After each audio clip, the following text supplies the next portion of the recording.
আসসালামু আলাইকুম সবাইকে। আমি আছি আপনাদের সাথে মোহাম্মদ শাকিল খান। ওয়েলকাম টু রকমস টিউটোরিয়াল।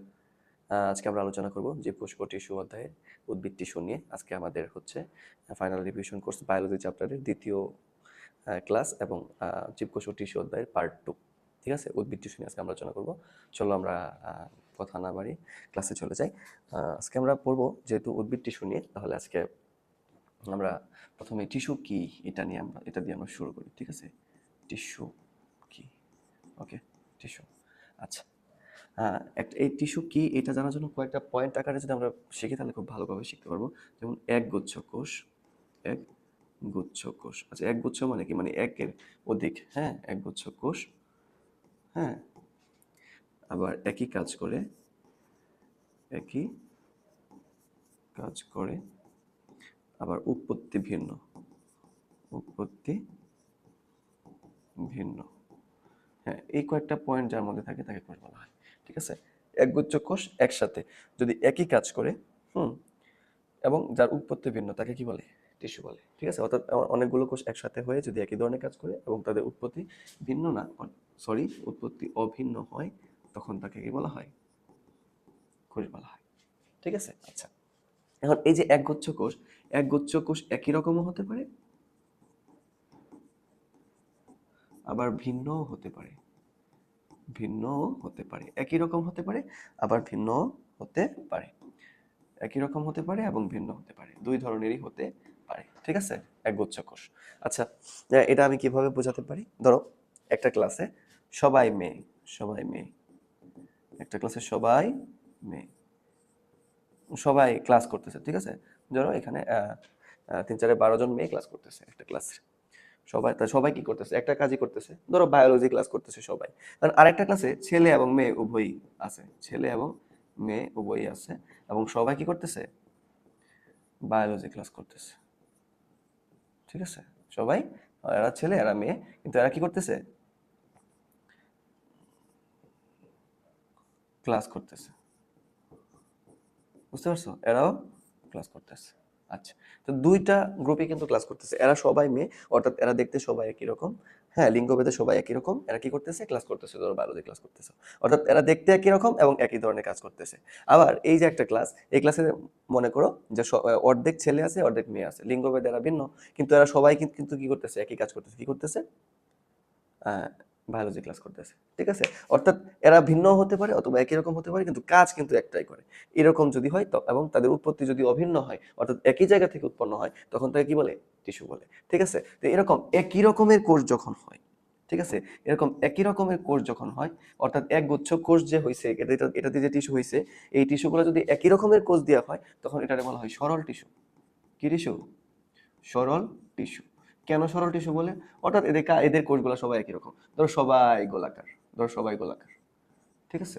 তো এটা হচ্ছে সরল টিস্যু। ঠিক আছে? আবার কোষগুলা যদি ভিন্ন হয় কিন্তু কাজ কিন্তু একটাই করে, ধরো কোষগুলা ভিন্ন, ধরো একটা কোষ হচ্ছে ধরো এমন, আরেকটা কোষ ধরো এমন, আরেকটা কোষ ধরো এমন। হ্যাঁ, তাহলে এই এক একটা কোষ এক এক রকম, কিন্তু সবাই মিলে ধরো একটা কাজই করে। হ্যাঁ, তখন তাকে বলা হয় কি? জটিল টিস্যু। কি বলা হয়? জটিল। অর্থাৎ এরা দেখতে এক একজন এক এক রকম, কিন্তু সবাই মিলে আবার একই ধরনের কাজ করে। আবার এরা দেখতে সবাই একই রকম, আবার কাজও করে একই রকম। ঠিক আছে? এর জন্য এদেরকে বলা হয় সরল। মানে এরা এত বেশি ভিতরে পেস্টেস নাই। আর এরা হচ্ছে জটিল, অর্থাৎ এক একজন এক এক রকম দেখতে, কিন্তু সবাই মিলে আবার একই কাজ করে। এজন্য এদেরকে বলা হয় জটিল টিস্যু। তাহলে আমি যদি বলি টিস্যু কাকে বলে? যে এক গুচ্ছ কোষ এরা একই রকম হতে পারে অথবা ভিন্ন রকমের হতে পারে, কিন্তু একই ধরনের কাজ করে এবং উৎপত্তি অভিন্ন, তখন তাকে বলা হয় টিস্যু।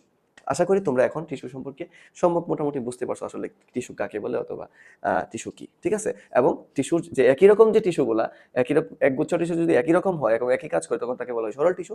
আর যদি ভিন্ন রকমের হয়, তখন তাকে বলা হয় কি? জটিল টিস্যু। ভালো। আচ্ছা, তো আমরা আমরা টিস্যু কি বুঝতে পারলাম। তো আজকে আমরা আলোচনা করবো হচ্ছে উদ্ভিদ টিস্যু। উদ্ভিদ টিস্যু বিভিন্ন ধরনের হতে পারে। আমরা একটা এই ছকটা যদি আমরা দেখি তাহলে আমরা বুঝতে পারবো যে উদ্ভিদ টিস্যু মূলত দুই ধরনের। ঠিক আছে? কয় ধরনের? মূলত দুই ধরনের। কি কি সেই দুই ধরনের? একটা হচ্ছে কি?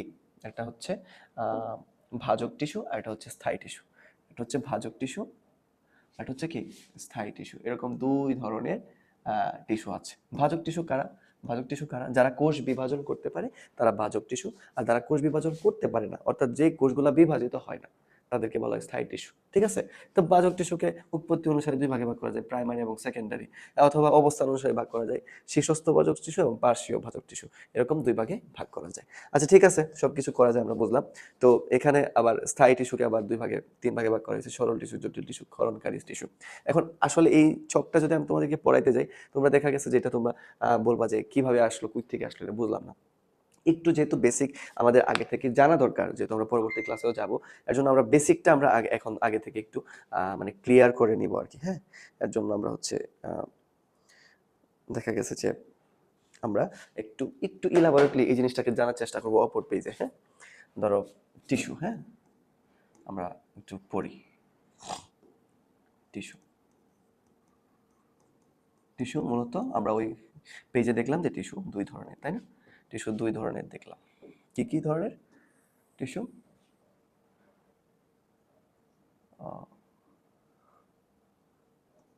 সরল ভাজক টিস্যু এবং স্থায়ী টিস্যু। ভাজক টিস্যু এমন কি এবং এবং স্থায়ী টিস্যু। ভাজক টিস্যু, ঠিক আছে? হ্যাঁ, এবং স্থায়ী টিস্যু।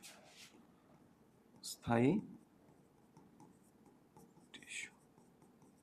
আচ্ছা, এই যে আমরা বলতেছি যে ভাজক টিস্যু এবং স্থায়ী টিস্যু, এখন প্রশ্ন আসে না যে ভাজক টিস্যু হচ্ছে কারা?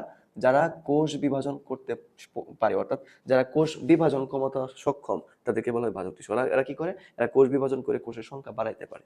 কিন্তু এই যে স্থায়ী টিস্যু, হ্যাঁ, এরা কি করতে পারে না? এরা কোষ বিভাজন করে কোষের সংখ্যা বাড়াইতে পারে না। এরা যতগুলা কোষ ছিল এরা ততগুলাই থেকে যায়। এখন কথা হচ্ছে, এই যে কোষগুলা থেকে যায়, তো এই কোষগুলাও তো কোনো জায়গা থেকে কোষ বিভাজন করে হয়েছে, তাই না? তাহলে এটাই আমরা এখন যাবো। আসলে ভাজক টিস্যুটা একটা সময় পরে কি হয়ে যায়?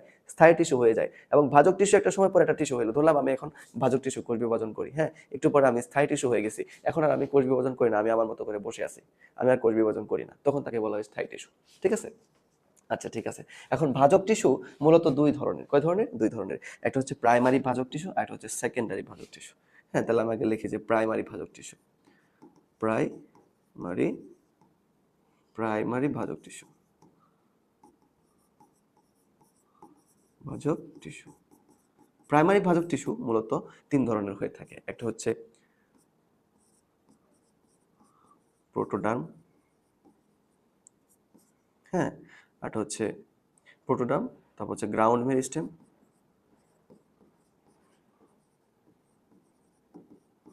গ্রাউন্ড মেরিস্টেম, এরপরে হচ্ছে প্রোক্যাম্বিয়াম।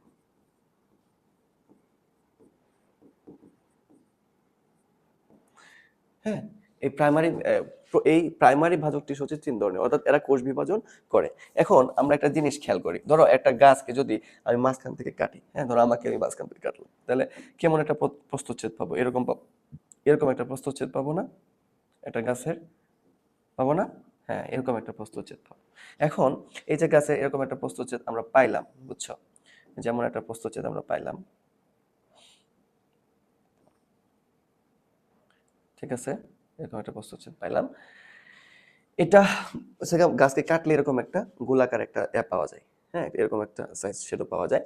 এখন ধরো এটা তো তৈরি হয়েছে বিভিন্ন ভাবে, তাই না? এটা কিভাবে তৈরি হয়েছে দেখো, এই যে প্রোটোডার্ম, এই প্রোটোডার্ম দিয়ে কিন্তু মূলত তৈরি হয়ে হচ্ছে কি তৈরি হয়ে হচ্ছে বহিত্বক।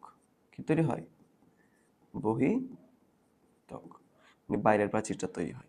এই গ্রাউন্ড মেরিস্টেম থেকে তৈরি হয় হচ্ছে এই এতটুকু, আর এতটুকুর নাম হচ্ছে কর্টেক্স। নাম কি? কর্টেক্স।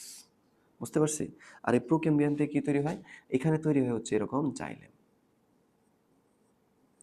মাঝখানে, হ্যাঁ, যেরকম তৈরি হয় কি জাইলেম।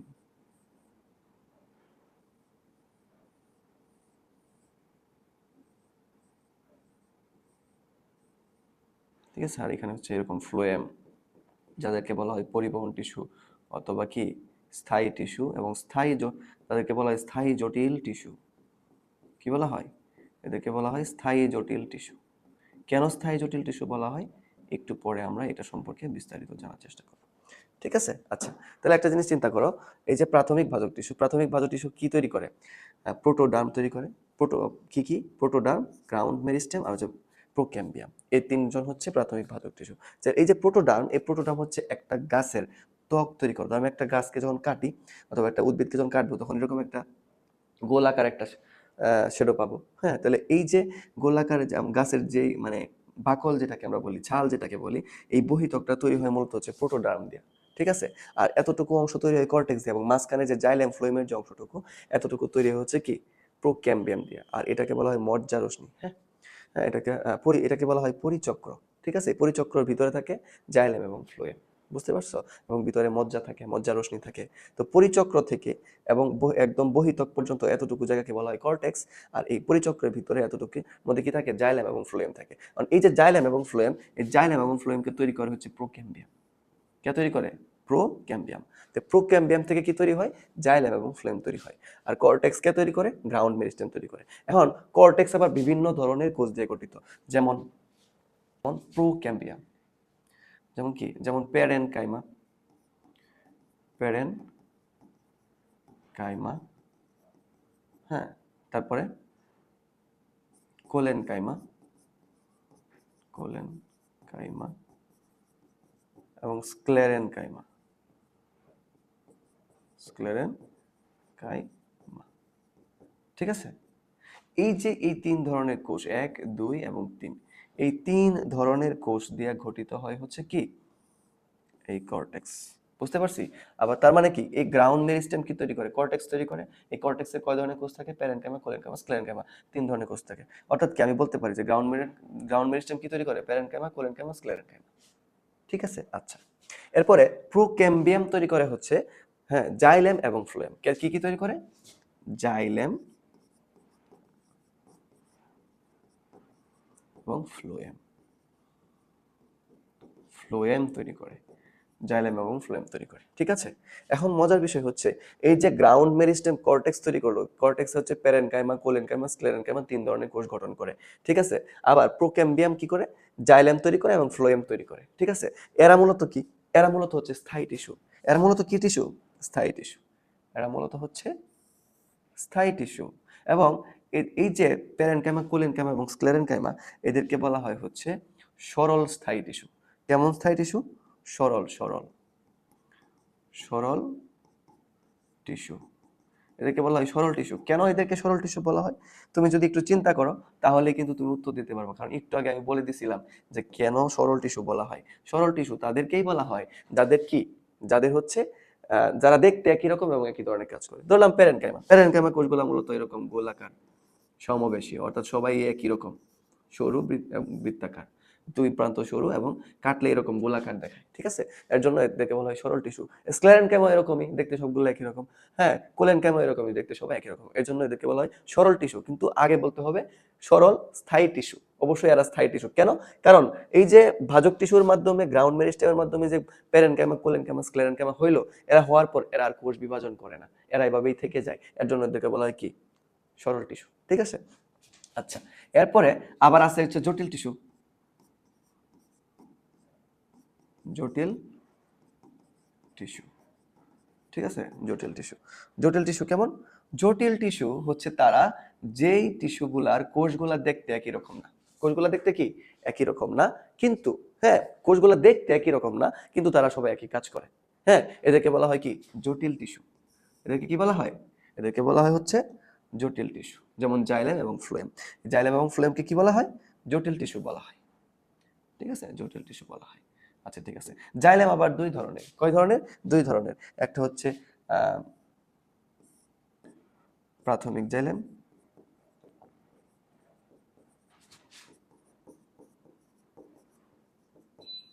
এটা হচ্ছে গৌণ জাইলেম।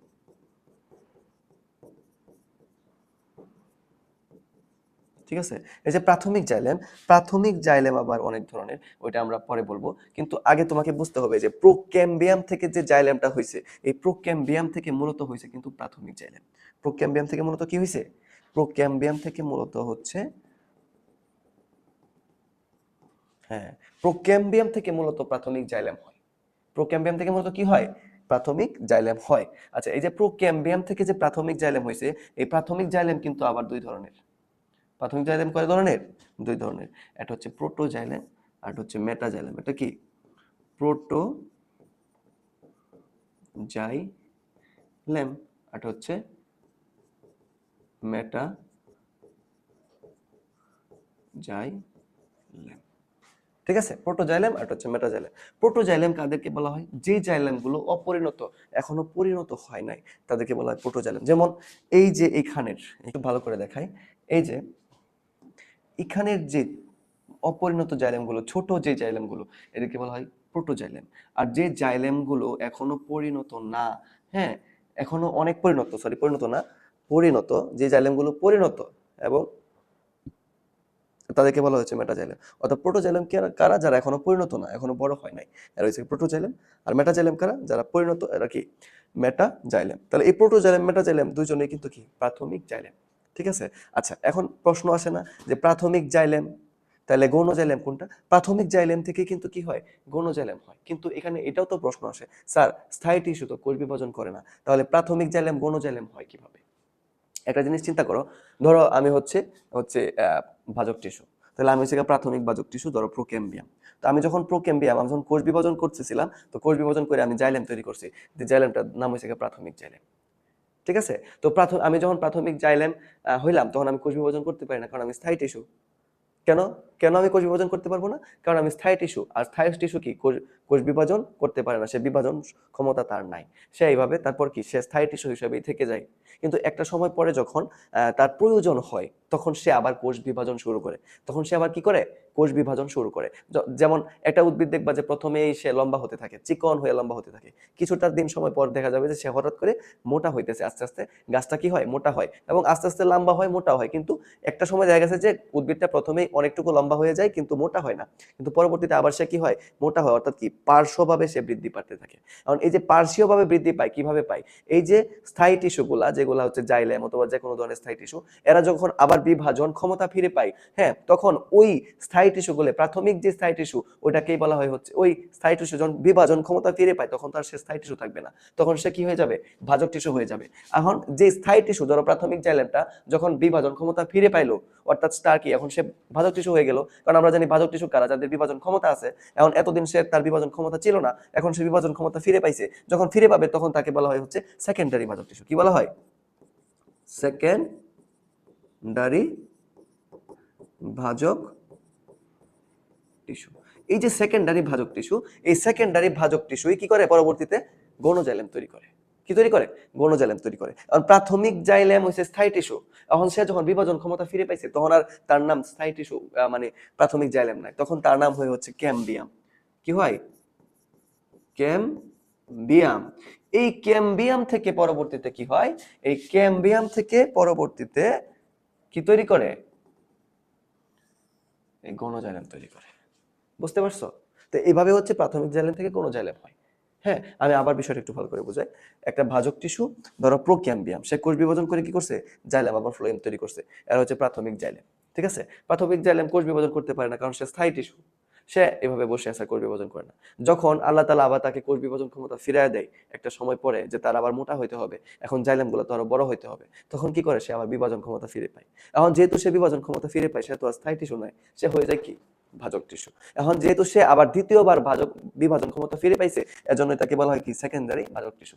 ঠিক আছে। তাহলে এই যে তোমার জাইলেম থেকে প্রাথমিক প্রোক্যাম্বিয়াম থেকে প্রাথমিক জাইলেম হলো, তখন আবার প্রাথমিক জাইলেম যখন বিভাজন ক্ষমতা ফিরে পাইছে, তখন এই প্রাথমিক জাইলেম হয়ে গেছে কি? সেকেন্ডারি ভাজক টিস্যু। এই যে এখন জাইলেম সেকেন্ডারি ভাজক টিস্যুর যেই কোষ, মানে যে টিস্যুটা, এটার নাম হয়েছে ক্যাম্বিয়াম। অর্থাৎ সেকেন্ডারি ভাজক টিস্যু তো সবাই হইতে পারে, এর মধ্যে প্রাথমিক জাইলেমটা যে সেকেন্ডারি ভাজক টিস্যু হয়, এর নাম হচ্ছে ক্যাম্বিয়াম। অর্থাৎ প্রোক্যাম্বিয়াম থেকে কি হয়? ক্যাম্বিয়াম হয়। ওই ক্যাম্বিয়াম পরে কি করে? আবার গৌণ জাইলেম হয়ে যায়। এখন গৌণ জাইলেম পরে কিন্তু আবার স্থায়ী টিস্যু। বুঝতে পারছো? এখন সে আবার কোষ বিভাজন করতে পারবে না। ঠিক আছে। তো এইভাবে হচ্ছে বিষয়টা ওয়ার্ক করে। ওকে, তাহলে আমরা বুঝতে পারলাম যে উদ্ভিদ টিস্যু দুই ধরনের। উদ্ভিদ টিস্যু, শুধু টিস্যু না, উদ্ভিদ টিস্যু। শুধু টিস্যু হলে প্রাণী টিস্যু আবার চার ধরনের, আবার পেঁচ লাগা যাবে। ঠিক আছে। তো উদ্ভিদ টিস্যু মূলত দুই ধরনের, একটা হচ্ছে ভাজক টিস্যু, এটা হচ্ছে কি? স্থায়ী টিস্যু।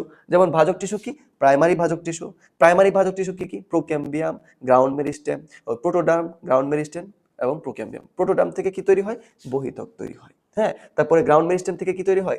কর্টেক্স তৈরি হয়। আর প্রোক্যাম্বিয়াম থেকে কি তৈরি হয়? জাইলেম ফ্লোয়েম তৈরি হয়। ঠিক আছে, এই মাঝখানের যে সার্কেলটা, যে বৃত্তটা, এটাকে বলা হয় পরিচক্র। পরিচক্র থেকে বহিত্বক পর্যন্ত যে অংশটুকু একটা গাছকে কাটার পরে, এই অংশটাকে বলা হয় কর্টেক্স। এই কর্টেক্সকে কে তৈরি করে? গ্রাউন্ড মেরিস্টেম তৈরি করে। আর এই যে বহিত্বক বা গাছের ছাল, সে কে তৈরি করে? প্রোটোডার্ম তৈরি করে। আর প্রোকেম্বিয়াম কি করে? এই পরিচক্রের ভিতরে যে জাইলেম ফ্লোয়েম থাকে তারে তৈরি করে। ঠিক আছে, তো এইভাবে যে কোষ বিভাজন করে, এটা থেকে প্রাথমিকভাবে কোষ বিভাজন হয়। এবং প্রাথমিকভাবে কোষ বিভাজন হওয়ার পরে যে কর্টেক্সটা হইলো, এই কর্টেক্সের যে কোষগুলা, যেমন প্যারেন যে টিস্যুগুলা, প্যারেনকাইমা, কোলেনকাইমা, স্ক্লেরেনকাইমা, এরা মূলত সরল টিস্যু। কেন সরল? স্থায়ী টিস্যু, অর্থাৎ এরা ভাজক টিস্যু থেকে স্থায়ী টিস্যু হয়েছে। ঠিক আছে, আবার প্রোকেম্বিয়াম থেকে যে প্রাথমিক জাইলেম হইলো, এই প্রাথমিক জাইলেম কি? স্থায়ী টিস্যু, অর্থাৎ এরা ভাজক টিস্যু থেকে স্থায়ী টিস্যু হয়েছে। তাহলে এভাবে ভাজক টিস্যু থেকে স্থায়ী টিস্যু হইতে হইতে হইতে হইতে হইতে হইতে হইতে ধরো একটা গাছ ছোট থেকে একদম বড় হয়েছে, লম্বা হয়েছে। এখন গাছে মনে করছে যে আমার কি দরকার? আর একটু মোটা হওয়া দরকার।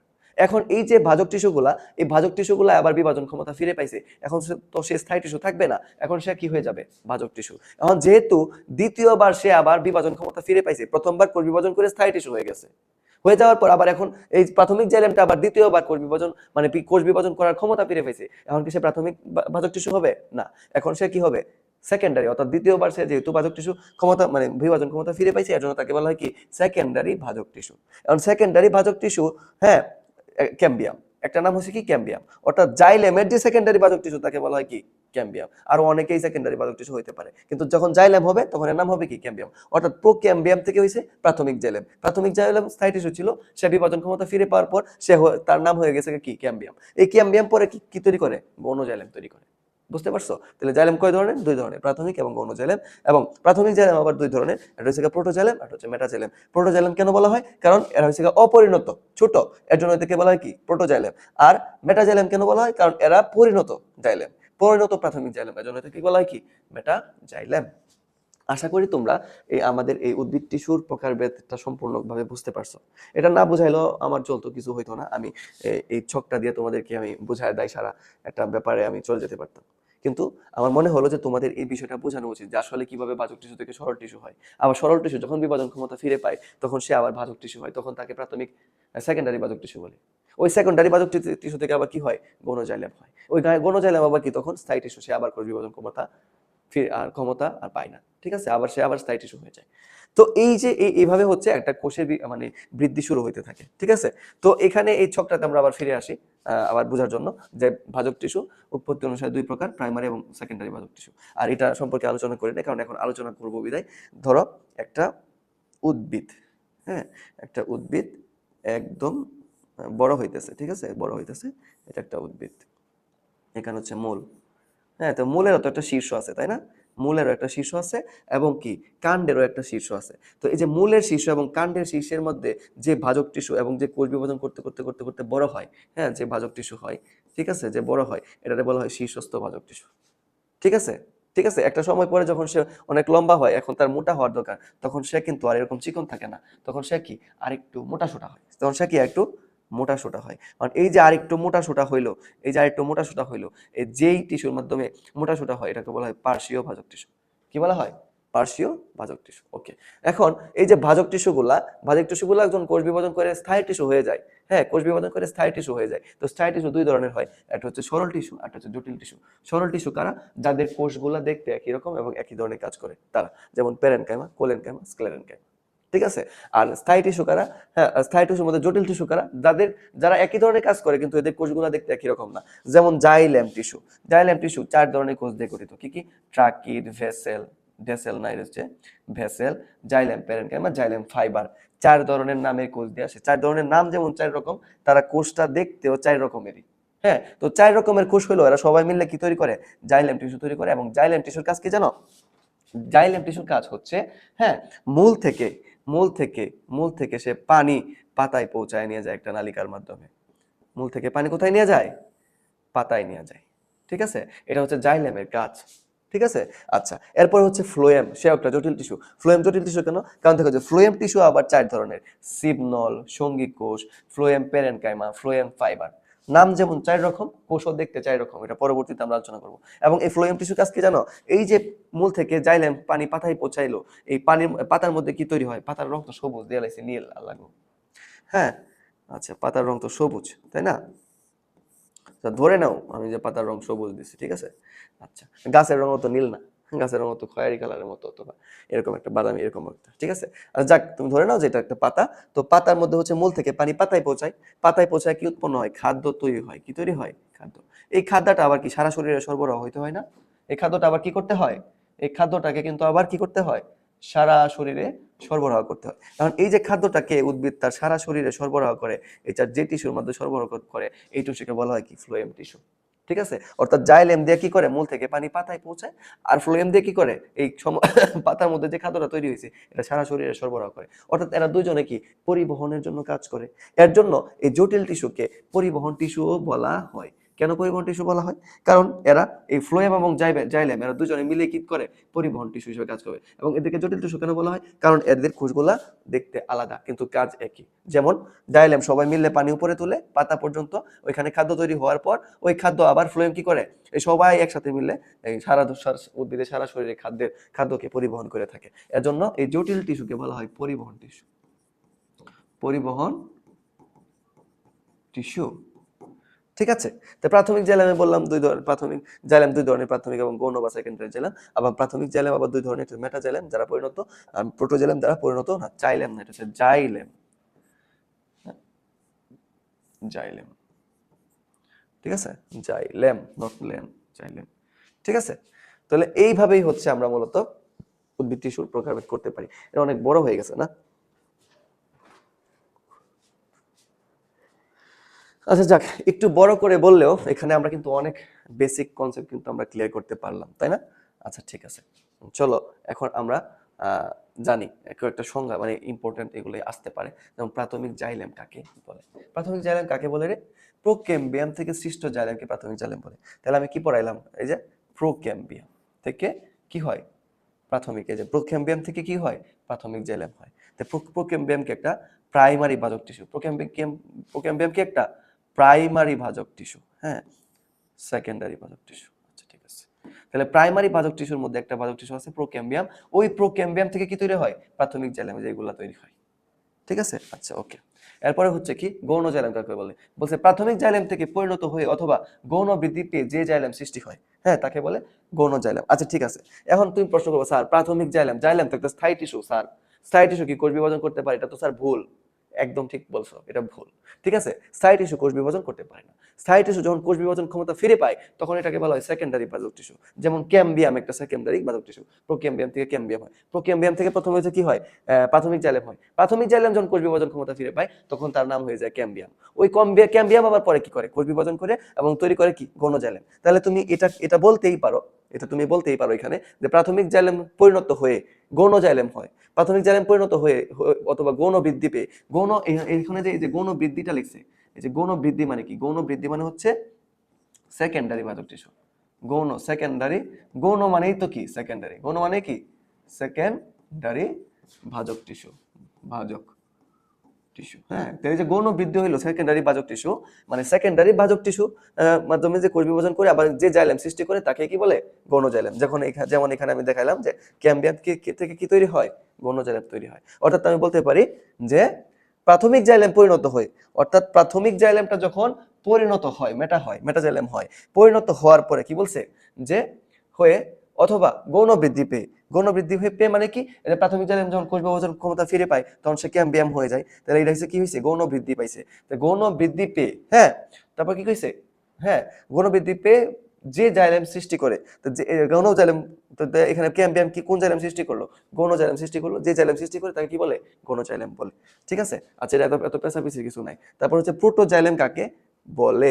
প্রাথমিক জাইলেমের শুরুর দিকে, শুরুর দিকের না, এটা হচ্ছে শুরুর দিকের, প্রাথমিক জাইলেম শুরুর দিকে পরিণত অবস্থাকে প্রোটোজাইলেম বলে। ঠিক আছে, পরিণত অবস্থাকে কোনটা, যেমন এই যে এটা হচ্ছে প্রাথমিক জাইলেম, এখনো পরিণত হয় নাই, প্রাথমিক অবস্থায় আছে জাইলেমটা, এটাকে বলা হয়, মানে এটা যখন বড় হইতে হইতে এরকম হয় তখন এটা মেটাজাইলেম নাকি। তাহলে কোনটা, যে প্রাথমিক জাইলেমের শুরুর দিকের অপরিণত অবস্থাকে কি বলে, প্রোটোজাইলেম বলে। তাহলে মেটাজাইলেম কাকে বলে, প্রাথমিক জাইলেমের পরিণত অবস্থাকে মেটাজাইলেম বলে। কোনটা, এই যে এটা মেটাজাইলেম। দেখতে পারছো যে চকটা তোমাকে পড়ায় দেওয়া কত সুবিধা হয়েছে, তুমি কিন্তু সবগুলো সংখ্যা মুখস্থ ছাড়াই তুমি বলে দিতে পারবা। ঠিক আছে, এই সংখ্যাগুলা তো যদি আসে এক নম্বরে তাহলে তুমি কিন্তু মুখস্থ ছাড়াই বলতে পারবা। জাস্ট ইমাজিন করবা, স্যার এটা এইভাবে বলছিল প্রাথমিক জাইলেম থেকে, হ্যাঁ, স্থায়ী টিস্যু হয়েছে, প্রাইমারি বাজক টিস্যু থেকে স্থায়ী টিস্যু হয়েছে, স্থায়ী টিস্যুগুলো আবার সেকেন্ডারি হয়েছে, সেকেন্ডারি আবার থেকে আবার গৌণ টিস্যু হয়েছে, হ্যাঁ, অথবা গৌণ জাইলেম হয়েছে, এরকম। ওকে, এখানে আরো কিছু প্রশ্ন আছে যে টিস্যু বা কলা কাকে বলে, তুমি কি পারবা না? হ্যাঁ, একটু আগেই তো আমি যে পড়াইলাম টিস্যু বা কলা কাকে বলে, যে এক গুচ্ছ কোষ একই রকম অথবা ভিন্ন ধরনের, একই কাজ করে এবং এদের উৎপত্তি অভিন্ন, তখন তাকে কি বলে? টিস্যু বলে। ঠিক আছে, ওকে, ভালো। তারপর ভাজক টিস্যু কাকে বলে? যে কোষ বিভাজন ক্ষমতা সক্ষম, বিভাজন ক্ষমতা সম্পন্ন যে টিস্যুগুলো, তাতে কি বলা হয়? ভাজক টিস্যু। বিভাজন ক্ষমতা সম্পন্ন মানে কি? কোষ বিভাজন করতে পারে। কি করতে পারে? কোষ বিভাজন করে, মানে কোষের সংখ্যা বৃদ্ধির মাধ্যমে কি, হ্যাঁ, একটা উদ্ভিদের, হ্যাঁ, দেহ অথবা কাণ্ড অথবা মূলের বৃদ্ধি করতে পারে, তখন তাকে কি বলা হয়? ভাজক টিস্যু বলে। আর স্থায়ী টিস্যু কি? যে বিভাজন ক্ষমতা সম্পন্ন নয়, তারা কি? স্থায়ী টিস্যু। সরল টিস্যু কাকে বলে? যে টিস্যুর কোষগুলা দেখতে একই রকম, যে স্থায়ী টিস্যুর যে স্থায়ী টিস্যু, যে অবশ্যই সরল টিস্যু এক ধরনের স্থায়ী টিস্যু, তাই না? যে স্থায়ী টিস্যু দেখতে টিস্যু, যে স্থায়ী টিস্যুর কোষগুলো দেখতে একই রকম, কোষগুলো, হ্যাঁ, কোষগুলো দেখতে একই রকম, তাদেরকে কি বলা হয়? সরল টিস্যু বলা হয়। তাহলে জটিল টিস্যু কারে বলে? হ্যাঁ, যে স্থায়ী টিস্যুর কোষগুলো দেখতে একই রকম নয়, অর্থাৎ ভিন্ন ধরনের, ভিন্ন ধরনের, তাদের কি বলা হয়? কি? স্থায়ী টিস্যু। প্রাইমারি জাইলেম কাদেরকে বলা হয়? হ্যাঁ, প্রোক্যাম্বিয়াম থেকে সৃষ্ট জাইলেমকে প্রাথমিক জাইলেম বলে। তোমাকে যদি বলা হয় গৌণ জাইলেম কাকে বলে, তুমি কিন্তু সরাসরি বলতে পারবা যে ক্যাম্বিয়াম থেকে, হ্যাঁ, সৃষ্ট জাইলেমকে কি বলা হয়? প্রাথমিক জাইলেম পরিণত হয়ে ক্যাম্বিয়াম হয়, ওই ক্যাম্বিয়াম থেকে সৃষ্ট জাইলেমকে গৌণ জাইলেম বলে, এটাও বলতে পারবা। ঠিক আছে, আচ্ছা। প্রোটোজাইলেম কাকে বলে? অপরিণত অপরিণত জাইলেমকে, অপরিণত, হ্যাঁ, প্রাথমিক জাইলেমকে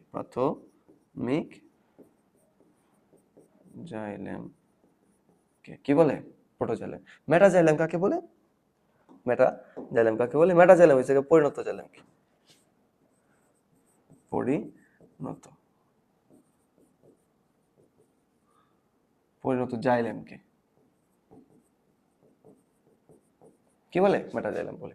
এরপরে বাস্ট ফাইবার কি, উড ফাইবার কি, এরেনকাইমা, স্ক্লেরেনকাইমা কি, স্ক্লেরাইড কি, এগুলো আমরা সামনে আলোচনা করব। ঠিক আছে, তাহলে এইভাবে হচ্ছে তোমরা কিন্তু ইচ্ছা করলে সবগুলো প্রশ্ন উত্তর দিতে পারবে, শুধু এই ছকটার বেসিক যদি তোমার কাছে ক্লিয়ার থাকে। এর জন্য তো কষ্ট করে এতক্ষণ যাবত পড়াইছি, বুঝতে পারছো? এখান থেকে মোটামুটি ইনশাল্লাহ একটা প্রশ্ন আসবেই। আচ্ছা, এরপরে আমরা পড়বো হচ্ছে সরল টিস্যু। কি পড়বো? স্থায়ী সরল টিস্যু। আমরা জানি স্থায়ী টিস্যু কয় ধরনের? দুই ধরনের। কি কি সেই দুই ধরনের? একটা হচ্ছে কি, একটা হচ্ছে আহ একটা হচ্ছে সরল টিস্যু, একটা হচ্ছে জটিল টিস্যু। সরল টিস্যু কি কি? Parenchyma, collenchyma, sclerenchyma. এখন আমরা সরল টিস্যু নিয়ে পড়বো। ঠিক আছে, তো সরল টিস্যু কয় ধরনের? তিন ধরনের। কি কি? Parenchyma, collenchyma, sclerenchyma. দেখো, এই টিস্যুগুলো দেখতে একই রকম, এর জন্য সরল। এই টিস্যুগুলো আবার দেখতে এরা সবাই প্রায় একই রকম, এর জন্য সরল। এই টিস্যুগুলো দেখতে সবাই প্রায় একই রকম, এর জন্য এদেরকে বলা হয় সরল স্থায়ী টিস্যু। বুঝতে পারছো? আচ্ছা, চলো আমরা সবগুলা টিস্যুকে একটু ইলাবোরেটলি জানার চেষ্টা করি। যেমন প্যারেনকাইমা, প্যারেনকাইমা, আচ্ছা, প্যারেনকাইমা। এই যে প্যারেনকাইমা যে টিস্যুটা, হ্যাঁ, প্যারেনকাইমা যে টিস্যুটা, এটার নাম কেন প্যারেনকাইমা জানো? চলো আমরা এটার নাম কেন প্যারেনকাইমা এটা একটু জানো। এই যে প্যারা, প্যারা অত হচ্ছে পাশে, অত কি? পাশে। আর এন কাইমা, এন কাইমা মানে কি জানো? পরিপূর্ণ। অর্থাৎ যেই কোষটা কোনো কিছু দ্বারা পরিপূর্ণ, হ্যাঁ, এরকম কিছু বোঝাই, এরকম টিস্যুকে কি বলা হয়? প্যারেনকাইমা টিস্যু বলা হয়। যেমন আমি যদি মনে করো একটা পাত্র আঁকলাম, ধরো এটা একটা পাত্র, এই পাত্রের মধ্যে অনেক পানি আছে, হ্যাঁ, অনেক কি আছে? পানি। তাহলে আমি কি বলবো? এই পাত্রটি পানি দ্বারা পরিপূর্ণ। ঠিক আছে, ঠিক তেমনি এই প্যারেনকাইমা টিস্যুগুলা অনেক কিছু দ্বারা পরিপূর্ণ, এদেরকে এর জন্য কি বলা হয়? এজনকে কি বলা হয়? প্যারেনকাইমা। প্যারা মানে পাশে, এনকাইমা মানে কি? পরিপূর্ণ। আচ্ছা, ঠিক আছে, হ্যাঁ। তাহলে এই প্যারেনকাইমা টিস্যুগুলোকে আবার এরেনকাইমাও বলা হয়। কি বলা হয়? এরেনকাইমা, এরেনকাইমা। কাইমাও বলা হয়। কখন এরেন কাইমা বলা হয়? হ্যাঁ, এরেন কাইমা বলা হয় এই যে এর শব্দটা হচ্ছে এয়ার। এয়ার অর্থ হচ্ছে কি? বাতাস বা বায়ু। ঠিক আছে, আর এন কাইমা মানে কি? এই এন কাইমা মানে হচ্ছে পরিপূর্ণ। পরিপূর্ণ অর্থাৎ কোনো বায়ুপূর্ণ অথবা বায়ুকুঠুরি দ্বারা পরিপূর্ণ যেই প্যারেনকাইমা তাকে বলা হয় এরেনকাইমা। ঠিক আছে, হ্যাঁ, যেমন জলজ উদ্ভিদ এরকম থাকে। কোন জায়গায় থাকে? জলজ উদ্ভিদে। তাইলে তোমাকে যদি বলা হয় এরেনকাইমা বলতে কি বুঝায়, তাহলে কি বলবা? যে বায়ু কুঠুরি দ্বারা পরিপূর্ণ প্যারেনকাইমাকে কি বলে? এরেনকাইমা বলে। ঠিক আছে, আবার আরেকটা এই প্যারেনকাইমাকে আরেকটা নামে ডাকা হয়, এটা হচ্ছে ক্লোরেনকাইমা। কি বলা হয়? ক্লোরেনকাইমা। কেন বলা হয় জানো ক্লোরেনকাইমা? কারণ ক্লোরেনকাইমা যে ক্লোর শব্দটা বলতে বোঝানো হয়েছে ক্লোরোপ্লাস্ট পূর্ণ অথবা ক্লোরোফিল আছে এমন একটা কোষ। ঠিক আছে, কোষ দিয়ে পরিপূর্ণ যে প্যারেনকাইমা, অর্থাৎ এর নাম হচ্ছে কি? সবুজ। আর এনকাইমা মানে কি? পরিপূর্ণ। ঠিক আছে, অর্থাৎ ক্লোরোপ্লাস্ট দিয়ে পরিপূর্ণ। হ্যাঁ, ক্লোরোপ্লাস্ট কোষ দিয়ে মানে যে কোষগুলো আছে এই প্যারেনকাইমা কোষ, মানে এই প্যারেনকাইমা টিস্যুর মধ্যে যেই প্যারেনকাইমা টিস্যুর যেই কোষগুলোর মধ্যে ক্লোরোপ্লাস্ট থাকে। হ্যাঁ, কি থাকে? ক্লোরোপ্লাস্টের রঙই তো সবুজ, অর্থাৎ ক্লোরোপ্লাস্টের মধ্যে কি থাকে? ক্লোরোফিল থাকে। অর্থাৎ ক্লোরোপ্লাস্ট যুক্ত প্যারেনকাইমাকে কি বলা হয়? কি? এরেনকাইমা। ঠিক আছে, ক্লোরোপ্লাস্ট যুক্ত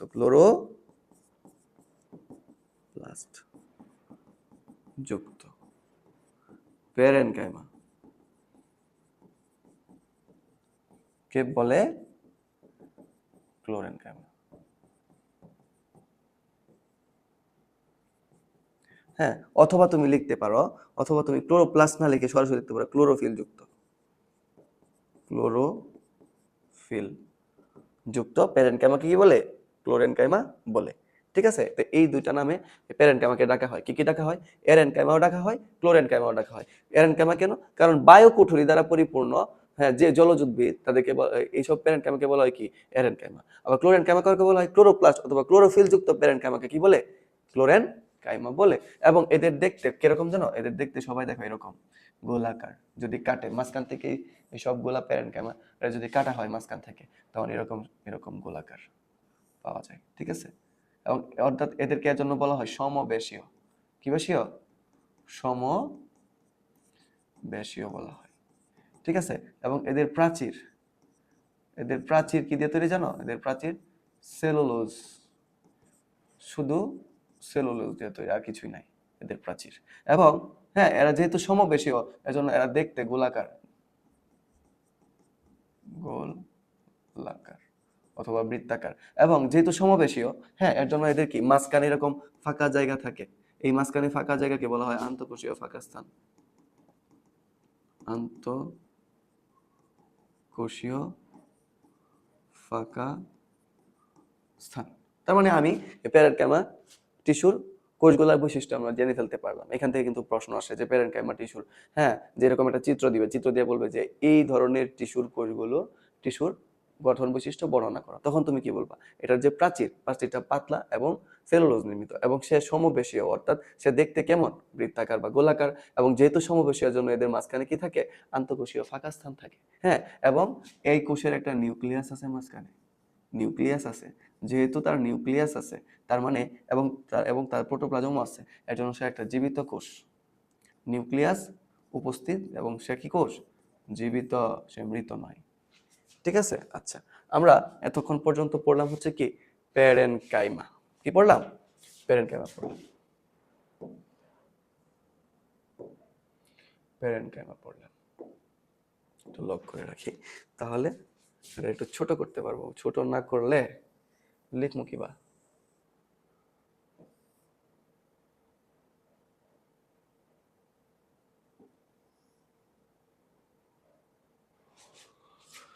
এত ছোট করলে তো আবার দেখা যাবে না।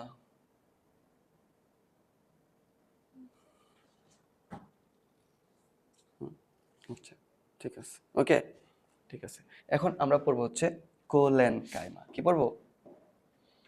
কোলেন কাইমা, COLLENCHYMA, কোলেন কাইমা। আচ্ছা, এই যে কোলেন কাইমা, এই কোলেন কাইমা মানে কি জানো?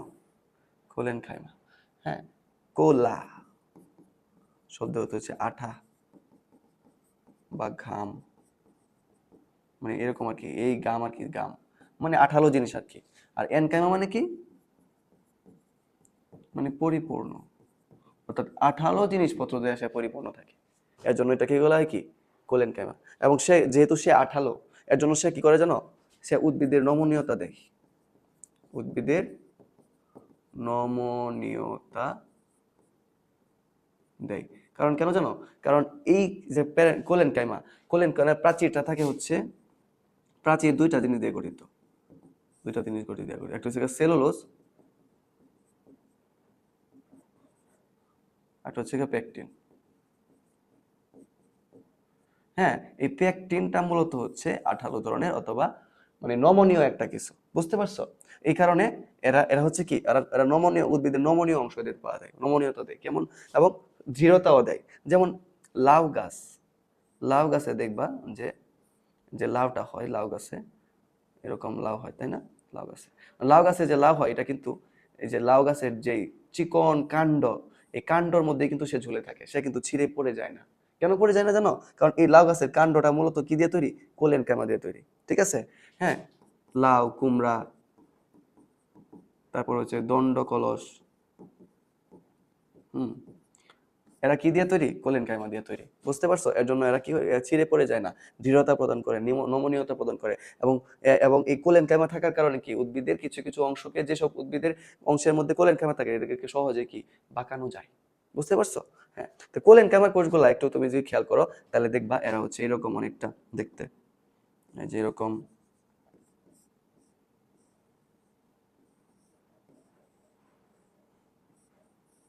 কোনো কোনো জায়গায় আন্তঃফুকীয় কোষীয় ফাঁকা স্থান আছে, আবার কোনো কোনো জায়গায় কি নাই। এবং এদের যেই এই কোনাগুলা, এই কোনাগুলা কিন্তু কি অনেক পুরু থাকে, কিন্তু মাছ প্রান্ত আর বাকি যেই প্রান্তগুলা, এগুলা কি একদম পাতলা থাকে, পাতলা থাকে, ঠিক আছে? আর কোনাগুলা পুরু থাকে। যেহেতু প্যারেন্ট কাইমাতে শুধু সেলুলোজ থাকে, কিন্তু দেখা গেছে যে কোলেন কাইমা কি, কোলেন কাইমাতে কি থাকে? সেলুলোজ এবং পেকটিন থাকে। প্যারেন্ট কাইমাতে শুধু সেলুলোজ থাকে, কিন্তু কোলেন কাইমাতে সেলুলোজ এবং পেকটিন দুইটাই থাকে। এর জন্য একই কি, এই যে কোলেন কাইমা কি, প্যারেন্ট কাইমা থেকে একটু পুরু বেশি, ঠিক আছে? আচ্ছা, এবং এই প্যারেন্ট কাইমা কিন্তু একটা জীবিত কোষ, এবং তারও নিউক্লিয়াস আছে, এবং তারও কি আছে? নিউক্লিয়াস এবং প্রোটোপ্লাজম উপস্থিত। তাহলে এর প্রাচীরটা কেমন? সেলুলোজ এবং পেকটিন দিয়ে নির্মিত, ঠিক আছে? এবং এ দেখতে কিন্তু সমবেশীয় নয়, অর্থাৎ একই, সমবেশীয় না, সমবেশীয় নয়। এবং এই যে আন্তঃকোষীয় ফাঁকা, এখানে কিন্তু আন্তঃকোষীয় ফাঁকা কি নেই, আন্তঃকোষীয় ফাঁকা কি নাই, উপস্থিত না। এবং সে সমবেশীয় না, এবং সে জীবিত। তাহলে আমরা কয়েকটা পার্থক্য পাইলাম। এবং সে কি করে? একটা উদ্ভিদের দৃঢ়তা দেয়, নমনীয়তা প্রদান করে, বুঝতে পারছো? এবং কোনো উদ্ভিদের অংশকে, কাণ্ডকে বাঁকাতে সাহায্য করে কে? কোলেন কাইমা, ঠিক আছে? এখন আমরা পড়বো হচ্ছে স্ক্লেরেন কাইমা। কি পড়বো? স্ক্লেরেন কাইমা পড়বো, স্ক্লেরেন কাইমা, ঠিক আছে? SCLERENCHYMA,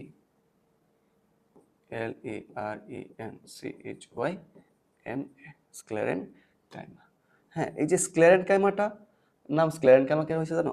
কারণ এই স্ক্লেরো শব্দের অর্থ হচ্ছে কঠিন বা শক্ত, ঠিক আছে? আর এন কাইমা মানে কি? পরিপূর্ণ, অর্থাৎ শক্ত বস্তু দিয়ে কি পরিপূর্ণ, বুঝতে পারছো? এন কাইমা মানে কি? এন কাইমা মানে হচ্ছে পরিপূর্ণ, শক্ত কিছু দিয়ে পরিপূর্ণ। এজন্য এদেরকে কি বলা হয়? স্ক্লেরেন কাইমা। এবং এরা কিন্তু মৃত কোষ। হ্যাঁ, এখন এই যে কোলেন কাইমা, কোলেন কাইমার প্রাচীর কেন নমনীয়, কেন সে শক্ত অথবা দৃঢ়, মানে একদম কঠিন না? কারণ কেন জানো? কারণ সে সেলুলোজ এবং পেকটিন নির্মিত, এবং এর মধ্যে কি ছিল না? লিগনিন ছিল না।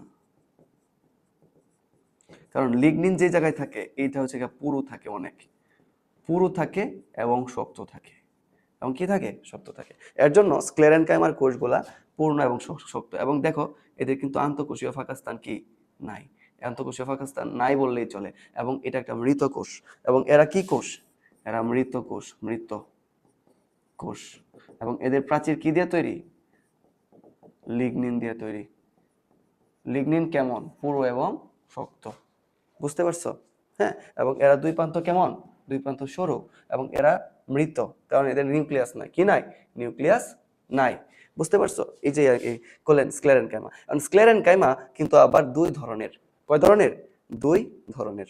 এটাকে আমরা একটু গুছায় পড়ি। স্ক্লেরেনকাইমা হচ্ছে দুই ধরনের। কি কি সেই দুই ধরনের? একটু এখানে পড়ি, তাহলে এটা এখানে একটু পড়ে দিই। স্ক্লেরেনকাইমা, স্ক্লেরেনকাইমা দুই ধরনের। কি কি? একটা হচ্ছে স্ক্লেরাইড, আর হচ্ছে ফাইবার। এই দুই ধরনের ফাইবার বা তন্তু, এই দুই ধরনের স্ক্লেরেনকাইমা আছে। ঠিক আছে? ফাইবার বা তন্তু আবার বিভিন্ন ধরনের আছে, যেমন বাস্ট ফাইবার, বাস্ট ফাইবার। ঠিক আছে? এরপরে কি? Xylem fibre, xylem fibre. ঠিক আছে? তারপর হচ্ছে সারফেস ফাইবার, সারফেস ফাইবার। ঠিক আছে? Surface fibre. বাস্ট ফাইবার কি আবার ফ্লোয়েম ফাইবারও বলা হয়, ফ্লোয়েম ফাইবারও বলা হয়। হ্যাঁ, এখন এই যে বাস্ট ফাইবার এবং ফ্লোয়েম ফাইবার, এদের কাজ কি জানো? এদের কাজ হচ্ছে এরা মূলত কোন জায়গায় থাকে, যেমন উদাহরণ হিসেবে আমরা বলতে পারি পাটের আঁশ। পাটের আঁশ, পাটের আঁশ দিয়ে মানুষ কি তৈরি করে? দড়ি তৈরি করে, ব্যাগ তৈরি করে।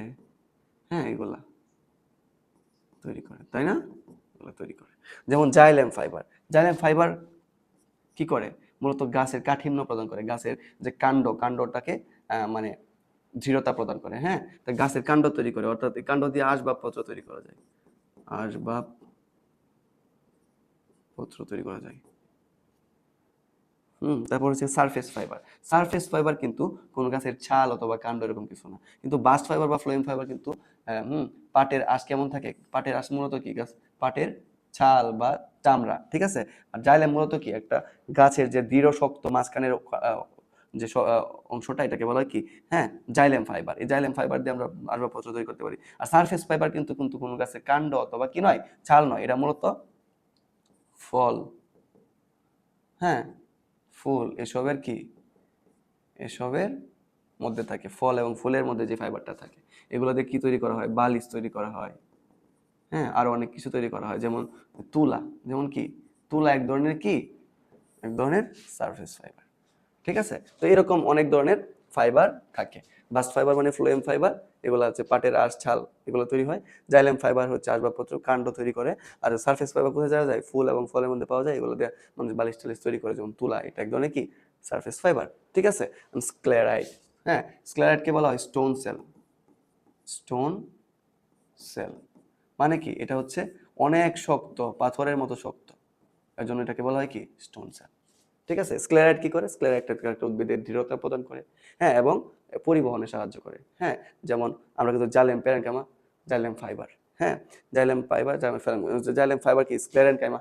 হ্যাঁ, অর্থাৎ এই স্ক্লেরেনকাইমা কি করে? এই স্ক্লেরাইডের মাধ্যমে দৃঢ়তা প্রদান করে। এবং জাইলেম ফাইবার এবং ফ্লোয়েম ফাইবার এরা কি? এরা মূলত প্যারেনকাইমা। এগুলা কি করে? এগুলো হচ্ছে কি? পরিবহনে সাহায্য করেও থাকে। ঠিক আছে? আচ্ছা, এই তো হচ্ছে আমাদের স্ক্লেরেনকাইমা।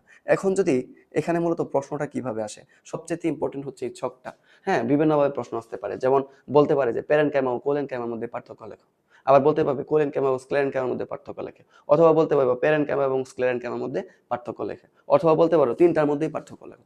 তখন কিন্তু তুমি যদি এইভাবে পার্থক্যটা সাজায় লেখো, তোমার কিন্তু হয়ে যাবে, এবং স্যার কিন্তু তোমাকে পূর্ণ মার্কটাই দিবে। আবার তোমাকে যদি বলে যে প্যারেনকাইমার বৈশিষ্ট্য লেখো, ধরো এরকম 4-5টা গোল্লা দিব, গোল্লা দেখতে একই রকম, এবং কইবো যে হ্যাঁ, এ চিহ্নিত অংশের, হ্যাঁ, টিস্যুগুলোর গঠন বর্ণনা করো। তখন তুমি কিন্তু এই এই বৈশিষ্ট্যগুলা আর এই বর্ণনাগুলো দিলেই কিন্তু ইনশাল্লাহ হয়ে যাবে। হ্যাঁ, স্ক্লেরেনকাইমার ছবি দিয়ে বলবো যে এটা বর্ণনা করো, কোলেনকাইমার ছবি দিয়ে বলবো যে এটা বর্ণনা করো, এরকম হবে। ঠিক আছে? আচ্ছা, তখন কোষ প্রাচীর আমরা একটু আগে দেখছিলাম যে প্যারেনকাইমার কোষ প্রাচীর কি? হ্যাঁ, সেলুলোজ নির্মিত এবং পাতলা। একটু আগে আমরা দেখছি যে এটা কেমন নির্মিত? এটা কেমন? এটা সেলুলোজ নির্মিত এবং পাতলা একটা কোষ প্রাচীর। ঠিক আছে? হ্যাঁ, আবার কোলেনকাইমা কি কইছিলাম? হ্যাঁ সেলুলোজ এবং পেকটিন নির্মিত পুরু প্রাচীর, এবং সে নমনীয় কেন? তার কি নাই? লিগনিন নাই, লিগনিন নাই, এর জন্য সে নমনীয়, সব নরম, ঠিক আছে, দৃঢ়তা প্রদান করে। স্ক্লেরেনকাইমা কি? লিগনিন থাকে, লিগনিন, হ্যাঁ লিগনিন থাকে, লিগনিন নির্মিত পুরু প্রাচীর, কারণ লিগনিন একটা পুরু জিনিস, অনেক পুরু জিনিস এবং মৃত জিনিস, ঠিক আছে, শক্ত জিনিস। প্রোটোপ্লাজম প্যারেনকাইমা এবং কোলেনকাইমার মধ্যে আছে, কারণ আর স্ক্লেরেনকাইমার মধ্যে কি নাই? প্রাথমিক অবস্থায় থাকে, পরবর্তীতে স্ক্লেরেনকাইমার মধ্যে কি থাকে না? প্রোটোপ্লাজম থাকে না। আর প্রোটোপ্লাজম হচ্ছে সজীব বস্তু, একটা উদ্ভিদের অথবা একটা কোষের সজীব বস্তুই কি? সজীব বস্তু কি? প্রোটোপ্লাজম। যেহেতু সজীব বস্তু নাই, সুতরাং তার কি নাই? জীবন নাই। এজন্য দেখো যাদের যাদের কি প্রোটোপ্লাজম আছে এরা জীবিত, আর যার প্রোটোপ্লাজম নাই মৃত, ঠিক আছে, এটা তোমরা মনে রাখবা। আন্তঃকোষীয় ফাঁকা স্থান, অর্থাৎ এই যে একটা কোষের আমরা এই যে প্যারেনকাইমা আঁকলাম, তখন কি এরকম আঁকলে মাঝখানে এরকম একটা ফাঁকা জায়গা তৈরি হয় না? যেহেতু এগুলা গোলাকার, এজন্য এটাকে বলা হয় আন্তঃকোষীয় ফাঁকা স্থান। এটা কার থাকে? প্যারেনকাইমার থাকে। আর কোলেনকাইমার ক্ষেত্রে আমরা কি দেখছি? থাকতেও পারে আবার নাও থাকতে পারে। যেমন এই যে এখানে যেটার মধ্যে আন্তঃকোষীয় ফাঁকা স্থান আছে, কিন্তু এখানে কি নাই, ঠিক আছে, এখানেও কি নাই, অর্থাৎ কি এর মধ্যে আন্তঃকোষীয় ফাঁকা স্থান থাকতেও পারে আবার নাও থাকতে পারে। যেমন এই যে এখানে আছে, এখানে আছে, এখানে মনে হয় নাই, এরকম অনেকটা, ঠিক আছে। আচ্ছা, এরপর হচ্ছে কি আন্তঃকোষীয় ফাঁকা স্থান। স্ক্লেরেনকাইমার ক্ষেত্রে কি? একেবারেই নাই, কারণ প্রত্যেকটা কোষের প্রাচীর একটা একটার সাথে একদম পুরো হয়ে লেগে আছে, হ্যাঁ। আর সমবেশীয়তা মানে কি? অর্থাৎ ব্যাস মানে কি? এটা হচ্ছে একটা ব্যাস, এবং বৃত্তের সম্পূর্ণ বড়, সবচেয়ে বড় যাকে কি বলা হয়? ব্যাস বলা হয় নাকি? তাহলে এই যে ব্যাসটা, এই ব্যাসটা তো কখন সমাবেশী হবে? যখন একটা কোষ দেখতে গোলাকার হবে। এটা শুধু কার আছে? এটা শুধু প্যারেনকাইমার আছে, কোলেনকাইমা এবং স্ক্লেরেনকাইমার নাই। তাহলে কি সমাবেশীয়তা কার আছে? প্যারেনকাইমার আছে, কিন্তু কোলেনকাইমা এবং স্ক্লেরেনকাইমার সমাবেশীয়তা নাই। অবস্থান, অবস্থান কি? উদ্ভিদের সর্বোচ্চ অংশে এদেরকে পাওয়া যায় প্যারেনকাইমা। আর কোলেনকাইমা কি? পাতার শিরা, পত্রবৃন্ত এবং নমনীয় কাণ্ড, অর্থাৎ যেসব জায়গা জায়গাটাকে বাঁকানো দরকার অথবা বাঁকাইলেও তার কোনো ক্ষতি হবে না, এই জায়গাগুলোতে কি থাকে? কোলেনকাইমা থাকে। কারণ এরা কি? পেকটিন নির্মিত। পেকটিন একটা ঘাম, আটা জাতীয় জিনিস, ঠিক আছে। লিগনিন অনেক শক্ত, হ্যাঁ, এবং পুরো জিনিস, এর জন্য কর্টেক্স, ফল, বীজতক, জাইলেম, ফ্লোয়েম এগুলা কি থাকে? স্ক্লেরেনকাইমা থাকে, ঠিক আছে। প্রকারভেদ হিসাবে কি? প্যারেনকাইমা কোনো প্রকারভেদ বলা যায় না। যে ক্লোরোফিল যুক্ত অথবা ক্লোরোপ্লাস্ট যুক্ত প্যারেনকাইমাকে কি বলা হয়? ক্লোরেনকাইমা। আর বায়োকুঠির যুক্ত প্যারেনকাইমাকে কি বলা হয়? এরেনকাইমা। যেমন জলজ উদ্ভিদে থাকে, আর এরা কি? সবুজ উদ্ভিদ, হ্যাঁ। আর কোলেনকাইমা কি? এরা এক ধরনের কি? প্যারেনকাইমা, কারণ মাঝে মধ্যে এরা কি? সূর্যের আলোর মাধ্যমে সালোক সংশ্লেষণ প্রক্রিয়ায় খাদ্য তৈরি করতে পারে। আর স্ক্লেরেনকাইমা কি? দুই ধরনের, একটা ফাইবার, আর হচ্ছে কি? স্ক্লেরাইড। স্ক্লেরাইডকে কি বলা হয়? আবার স্টোন সেলও বলা হয়। আর আমরা দেখছি একটু আগে যে বিভিন্ন ধরনের ফাইবারও আমাদের উদ্ভিদের শরীরে আছে। কাজ কি? এরা দেহের গঠন করে, খাদ্য প্রস্তুত করে, খাদ্য সঞ্চয় করে, খাদ্য পরিবহন করে। এদের মূল কাজ হচ্ছে প্রথমে খাদ্য তৈরি করে, খাদ্য আবার পরিবহন করে, আবার সঞ্চয় করে এই প্যারেনকাইমা। কিভাবে খাদ্য তৈরি করে? কারণ ক্লোরেনকাইমার মধ্যে কি? ক্লোরোফিলের সাহায্যে, তো সূর্যালোকের সাহায্যে খাদ্য উৎপন্ন হয়। তার মানে মূল একটা কাজ এই প্যারেনকাইমা খাদ্য প্রস্তুত করা, ঠিক আছে। আর কোলেনকাইমা কি? দৃঢ়তা প্রদান করে ও খাদ্য প্রস্তুত করে, কারণ মাঝে মধ্যে এরা সালোক সংশ্লেষণ করে কোলেনকাইমা, হ্যাঁ, এবং দৃঢ়তা সে প্রদান করে। আর স্ক্লেরেনকাইমা কি? যেহেতু সে মৃত এবং শক্ত প্রাচীর, অর্থাৎ সে কি করে? দৃঢ়তা প্রদান করে, এবং সে জাইলেম এবং ফ্লোয়েমের সাথে মিশে কি? পরিবহন, পানি পরিবহন, লবণ পরিবহন কি করে থাকে? সাহায্য করে থাকে। তো এইভাবে কিন্তু আমরা সম্পূর্ণ উত্তরটা দিতে পারবো। এখন দেখো একটা প্রশ্ন আসছে, হ্যাঁ, নগ্নবীজ এবং ব্যক্তবীজ উদ্ভিদ মোটা হয় কেন? এটা আমরা সবাই লাস্টে দিব, বর্ণ লাস্টে দিব, মনে রাখবা, হ্যাঁ। কিন্তু এখানে আগে চলে আসো, এই যে এখানে কয়েকটা প্রশ্ন ছিল, এই প্রশ্নগুলোর উত্তর আগে দেই। যে বাস্ট ফাইবার কি? বাস্ট ফাইবার কি? এই যে দেখো এখানে আমি উত্তর দিয়ে দিছি। আচ্ছা, বাস্ট ফাইবার, হ্যাঁ, স্ক্লেরেনকাইমার, হ্যাঁ, ফ্লোয়েম ফাইবারকে বাস্ট ফাইবার বলে, যেটা মূলত কি তৈরি করে? গাছের ছাল তৈরি করে, যেমন পাটের আঁশ, যা থেকে আমরা দড়ি তৈরি করতে পারি, ঠিক আছে। এটা হচ্ছে বাস্ট ফাইবার। তাহলে ফ্লোয়েম ফাইবার গুলাকে কি বলা হয়? বাস্ট ফাইবার, যা থেকে কি হয়? গাছের ছাল তৈরি হয়। বাস্ট ফাইবার অথবা ফ্লোয়েম ফাইবার মূলত এক ধরনের কি? স্ক্লেরেনকাইমা। স্ক্লেরেনকাইমা কি? স্থায়ী সরল টিস্যু, সরল টিস্যু, ঠিক আছে। আচ্ছা, এরপরে বলছে হচ্ছে কি, হ্যাঁ, উড ফাইবার কি? ঠিক আছে, এই যে জাইলেম ফাইবার অথবা জাইলেম প্যারেনকাইমা, এই জাইলেমকেই বলা হয় কি? Wood fibre, wood fibre. কারণ আমরা জাইলেম দিয়ে কি তৈরি হয়? জাইলেম দিয়ে একটা গাছের কাণ্ড, মূল কাণ্ডটাই গঠিত হয়, এর জন্য এটাকে বলা হয় উড ফাইবার, ঠিক আছে। আচ্ছা, এরপরে, হ্যাঁ, অর্থাৎ জাইলেম ফাইবার কি বলা হয়? Would fibre. এরেনকাইমা কি? তোমরা জানো না? একটু আগে পড়াইলাম এরেনকাইমা কি। এরেনকাইমা কি? হ্যাঁ, এই যে এর অত কি? এয়ার শব্দ থেকে আসছে। এয়ার অর্থাৎ কি? বায়ু অথবা বাতাস, এনকাইমা মানে পরিপূর্ণ, অর্থাৎ বায়ু কোঠরি দ্বারা পরিপূর্ণ যে প্যারেনকাইমা তাকে বলা হয় কি? এরেনকাইমা। হ্যাঁ, তাহলে এরেনকাইমা কারে কয়? এরেনকাইমা কারে কয় রে?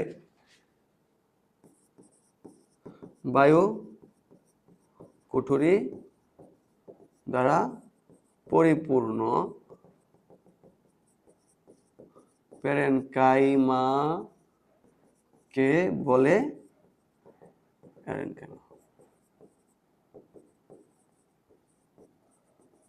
এই প্রশ্নটা অনেকবার আসছে। Comilla, Sylhet, Mymensingh board, Chittagong board, Dinajpur board, মানে অনেকবার আসছে। এটা তোমাকে পারতেই হবে, এটা কিন্তু ভোলাই যাবে না। উড ফাইবার অনেকবার আসছে। স্ক্লেরেনকাইমা কাকে বলে? সরল টিস্যু, যে স্থায়ী সরল টিস্যু মৃত এবং কোষের দৃঢ়তা প্রদান করে তাকে বলে কি? স্ক্লেরেনকাইমা। স্ক্লেরাইড কি? হ্যাঁ, স্ক্লেরাইড হচ্ছে এক ধরনের স্ক্লেরেনকাইমা যেটা শক্ত এবং দৃঢ় উদ্ভিদের দৃঢ়তা প্রদান করে। এটা কি বলা হয়? কি? স্ক্লেরাইড। ঠিক আছে, স্ক্লেরাইড হচ্ছে শক্ত পদার্থ। ঠিক আছে, এভাবে উত্তর দিতে পারবা। তারপরে এখানে দেখো, উদ্দীপকে চিহ্নিত অংশে বিদ্যমান টিস্যুর সচিত্র বর্ণনা করো। উদ্দীপকের চিহ্নিত অংশে সচিত্র টিস্যুর সচিত্র বর্ণনা করো। অন্তর উদ্দীপকের চিহ্নিত অংশটা ধরো এরকম গোলাকার দেওয়া। হ্যাঁ, তার মানে এটা কি? এটা প্যারেনকাইমা। তখন তুমি প্যারেনকাইমার বর্ণনা দিবা। হ্যাঁ, প্রাচীরটা সেলুলোজ এবং নির্মিত পাতলা প্রাচীর। প্রোটোপ্লাজম কেমন? প্রোটোপ্লাজম আছে এবং এর জন্য সে জীবিত এবং আন্তঃকোষীয় ফাঁকাস্থান থাকে। সে একটা সমবেশীয় এবং তাকে উদ্ভিদের সর্বত্র পাওয়া যায়। এবং প্যারেনকাইমা দুই ধরনের হতে পারে, কোলেনকাইমা, ক্লোরেনকাইমা এবং এরেনকাইমা। এবং এদের কাজ কি? দেহ গঠন করা, খাদ্য প্রস্তুত করা, খাদ্য সঞ্চয় করা এবং খাদ্য পরিবহনে সাহায্য করা। এতটুকু যদি লেখো তাহলে তোমার কিন্তু এই প্রশ্নের উত্তর শেষ। এবং চিত্রসহ তুমি সম্পূর্ণ একটা প্রশ্ন দিয়ে ফেলবা। সরল টিস্যু গুরুত্ব বিশ্লেষণ করো। সরল টিস্যু কি করে? সরল টিস্যু তো অনেক কাজ করে থাকে। সরল টিস্যু দিয়া মূলত কি? উদ্ভিদের কর্টেক্স গঠিত হয় এবং তারা কি করে? হ্যাঁ, জাইলেম এবং ফ্লোয়েমের সাথে, ফ্লোয়েম প্যারেনকাইমা আছে, জাইলেম প্যারেনকাইমা আছে, জাইলেম ফাইবারও আছে, ফ্লোয়েম ফাইবারও আছে। অর্থাৎ কি? এই প্যারেনকাইমা এবং এই স্ক্লেরেনকাইমা এগুলা এগুলাও কি তৈরি করে? ফ্লোয়েম এবং জাইলেম তৈরিতে সাহায্য করে। ঠিক আছে, অর্থাৎ এরা কি? পরিবহন টিস্যু হিসেবে কাজ করে। হ্যাঁ, এবং সে খাদ্য প্রস্তুত করে, খাদ্য সঞ্চয় করে, তারপর খাদ্য পরিবহন করে। আবার কোলেনকাইমা কি? এর মধ্যে উদ্ভিদের দৃঢ়তা প্রদান করে, খাদ্য প্রস্তুতে সাহায্য করে। এবং স্ক্লেরেনকাইমা কি? দৃঢ়তা প্রদান করে, খনিজ লবণ পরিবহনে সাহায্য করে। হ্যাঁ, এগুলো হচ্ছে গুরুত্ব সহকারে, গুরুত্বের মধ্যে তোমরা লিখে দিবা। হ্যাঁ, এরপর হচ্ছে বলছে কাজ একই হলেও গঠন ভিন্ন। হ্যাঁ, বিশ্লেষণ করো। কাজ একই কিন্তু গঠন ভিন্ন। এই প্রশ্নটার উত্তর আমরা পরে দিব। কারণ জানো, কাজ একই কিন্তু গঠন ভিন্ন কে?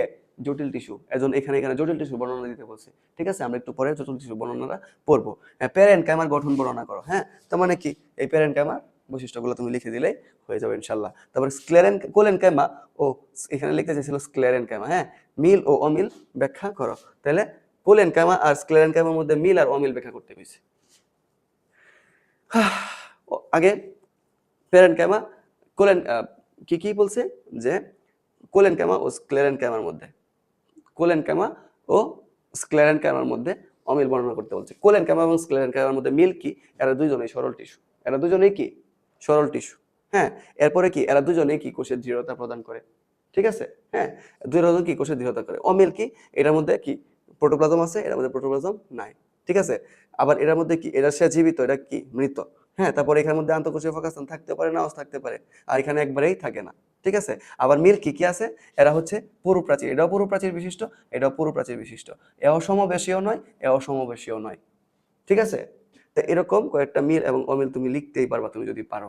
হ্যাঁ, লিখতেই পারবা। এবার চিত্র এ, প্যারেনকাইমা এর গঠন বৈশিষ্ট্য বর্ণনা করো। চিত্র এ একটা চিত্র ধরো এরকম দিছে, বলছে যে প্যারেনকাইমার বৈশিষ্ট্য বর্ণনা করো। তখনও তুমি কি করতে পারবা? এরকম বৈশিষ্ট্য, বিশেষ করে প্যারেনকাইমার বৈশিষ্ট্যটা দেখতে পারলাম যে প্রশ্নে বেশি আসে। তো এইভাবে কিন্তু তুমি সবগুলো, এবং এই প্রশ্নগুলাই কিন্তু বিগত বছরে এসেছে এই সরল টিস্যু থেকে।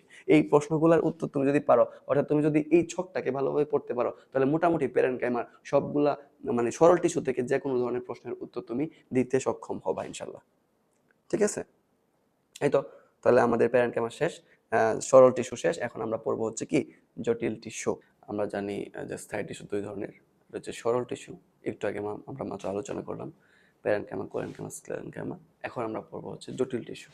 আমরা জানি অলরেডি জটিল টিস্যু কয় ধরনের। হ্যাঁ, এরপর আমি একটু লিখি কৌতূহলবশত, জটিল টিস্যু দুই ধরনের, তাই না? এটা হচ্ছে জাইলেম আর হচ্ছে কি ফ্লোয়েম, এই দুই ধরনের জটিল টিস্যু আছে। ঠিক আছে, ওকে। তাহলে এটাকে আমরা একটু আগে আমরা আঁকছিলাম যে আমরা যদি একটা বৃক্ষ আঁকি, এটা একটা বৃক্ষ, এটা একটা বৃক্ষ, বোঝার সুবিধার্থে আমি এখানে একটা বড় করে একটা পাতা আঁকলাম, যে একটা বৃক্ষর পাতা। পাতা তো আর এত বড় হয় না, বোঝার জন্য। তো কি করে, এক ধরনের টিস্যু আছে যারা মূল থেকে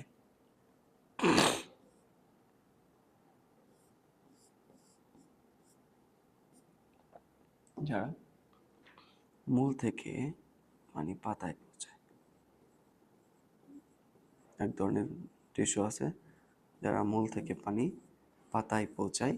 এই যে মূল থেকে পানি পাতায় পৌঁছায়, এই ধরনের টিস্যুকে বলা হয় জাইলেম। এই ধরনের টিস্যুকে কি বলা হয়? জাইলেম। এবং এই জাইলেম যে টিস্যু, মানে টিস্যুটাকে জটিল টিস্যু বলা হয় কেন জানো? কারণ এই জাইলেম যে পরিবহন করে মূল থেকে পানি পাতায় পৌঁছায়, এটা মূলত 4 ধরনের কোষ দিয়ে গঠিত। কত ধরনের? জাইলেম। এটা হচ্ছে ট্রাকিড, ভেসেল,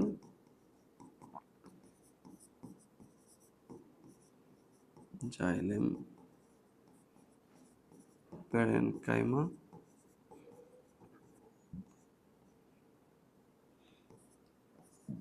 জাইলেম ফাইবার। ঠিক আছে, এদের কাজ কি? এদের কাজ হচ্ছে মূল থেকে পানি পাতায় পৌঁছানো। আর এই পাতার মধ্যে কি তৈরি হয়? খাদ্য তৈরি হয়। পানি কার্বন ডাইঅক্সাইডের সাহায্যে সূর্যালোক, ক্লোরোফিল সূর্যালোককে শোষণ করে খাদ্য তৈরি করে, শর্করা জাতীয়। কেমন? শর্করা। কারণ এই যে শর্করা জাতীয় খাদ্যটা তৈরি হইলো, কারণ এটা কি, এই উদ্ভিদ তার সারা শরীরে সরবরাহ করে, তাই না? তাহলে যেই প্রক্রিয়ার মাধ্যমে সারা শরীরে সরবরাহ করে, অথবা যেই টিস্যুর মাধ্যমে, এটাকে বলা হয় ফ্লোয়েম। তা কি বলা হয়? ফ্লোয়েম। আর যার মাধ্যমে উদ্ভিদ সারা শরীরে, মানে মূল থেকে পানি পাতায় পৌঁছালো, এটাকে বলা হয় জাইলেম। কি? জাইলেম। অর্থাৎ এখানে দেখা গেল যে জাইলেম মূল থেকে পানি পাতায় পৌঁছায়, অর্থাৎ পরিবহন করে পাতায় নিয়ে যায়, এবং ওইখানে পানির সাহায্যে, কার্বন ডাইঅক্সাইডের সাহায্যে, হ্যাঁ, সূর্যালোককে শোষণ করে ক্লোরোফিল খাদ্য উৎপন্ন করে, সেই খাদ্য আবার কি করে, ফ্লোয়েমের মাধ্যমে, ফ্লোয়েম টিস্যুর মাধ্যমে সারা শরীরে সরবরাহিত হয়। অর্থাৎ জাইলেম এবং ফ্লোয়েম, এরা দুজনে কি পরিবহনে কাজ করছে। এরা দুজনে কি করছে? পরিবহনে সাহায্য করছে। এর জন্য জটিল টিস্যুকে বলা হয়, জটিল টিস্যুকে পরিবহন টিস্যুও বলা হয়। পরিবহন টিস্যুও কি বলা হয়? আচ্ছা, ভালো কথা, জাইলেমকে পরিবহন টিস্যু বলা হয়। আবার জটিল টিস্যু বলা হয় কেন? কারণ একের অধিক কোষ দিয়ে, এবং এর প্রত্যেকটা কোষই আলাদা, কিন্তু কাজ করে সবাই কি একটা। যেমন জাইলেমের কাজ হচ্ছে মূল থেকে পাতায় পাতায় পৌঁছানো, সবাই মিলে একই কাজ করে, কিন্তু কোষের দেখতে চার রকমের জন্য এটা হচ্ছে জটিল টিস্যু। আর পরিবহন টিস্যু কেন বলা হয়? কারণ সে কি করে, মূল থেকে পানি পাতায় পৌঁছায়। আবার ফ্লোয়েম, ফ্লোয়েম ও 4 ধরনের কোষ নিয়ে গঠিত। যেমন সিভ কোষ, ঠিক আছে, তারপরে হচ্ছে সঙ্গী কোষ, সঙ্গী কোষ, তারপর হচ্ছে ফ্লোয়েম প্যারেনকাইমা, ফ্লোয়েম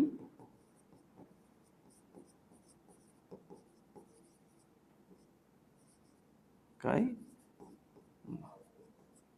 তারপরে ফ্লোয়েম,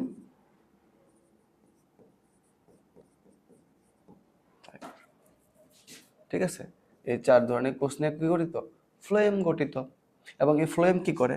খাদ্য, পাতায় প্রস্তুতকৃত খাদ্য সারা শরীরে সরবরাহ করে। এর জন্য ফ্লোয়েমকেও কি বলা হয়? পরিবহন টিস্যু। এর জন্য ফ্লোয়েম এবং জাইলেম দুজনকে একত্রে কি বলা হয়? পরিবহন টিস্যু। আবার এরা জটিল টিস্যু, এর জন্য জটিল টিস্যুকেও কি বলা হয়? পরিবহন টিস্যু। গুড, আমরা বুঝলাম। হ্যাঁ, এখন আমরা একটু জাইলেম নিয়ে জানার চেষ্টা করব। জাইলেমে কয় ধরনের কোষ থাকে? 4 ধরনের কোষ থাকে। হ্যাঁ, জাইলেমে যে প্রথম যে কোষটা থাকে, এটা হচ্ছে ট্রাকিডটা, এরকম থাকে। অনেক চিকন, সরু এবং দুই প্রান্ত সরু, লম্বা এবং চিকন একটা কোষ। হ্যাঁ, এবং এই কোষের যে প্রাচীর, হ্যাঁ, এটা হচ্ছে লিগনিন নির্মিত। লিগনিন প্রাচীরটা কেমন? লিগনিন নির্মিত। এবং কোষে লিগনিন হওয়ার কারণে এটা হচ্ছে অনেক পুরু থাকে, অনেক কি পুরু। আর পুরু হওয়ার কারণে এদিক দিয়া পানি পাতায় পৌঁছাতে পারে না। কিন্তু এটার মধ্যে অনেক ছোট ছোট ছিদ্র থাকে, যাদেরকে বলা হয় পিট বা কূপ। আমরা কোষ প্রাচীরের মধ্যে পড়ছিলাম যে কোষ প্রাচীরে কি থাকে? কূপ থাকে। হ্যাঁ, যেমন উদ্ভিদ কোষে কি থাকে? কোষ প্রাচীর থাকে। তাহলে এই যে কোষ, এই যে ট্রাকিট যেটা, হ্যাঁ, আমরা যে ডাকতেছি এটা তো ট্রাকিট। কি ডাকতেছি? ট্রাকিট। তাহলে ট্রাকিট একটা কি কোষ? উদ্ভিদ কোষ, তাই না? তাহলে তার কি থাকবে? তার কিছু কূপ থাকবে, কূপ বা ইংলিশে বলা হয় পিট থাকবে। এই কূপ বা পিটের মাধ্যমে কি খনিজ লবণ ও পানি সরবরাহ করে।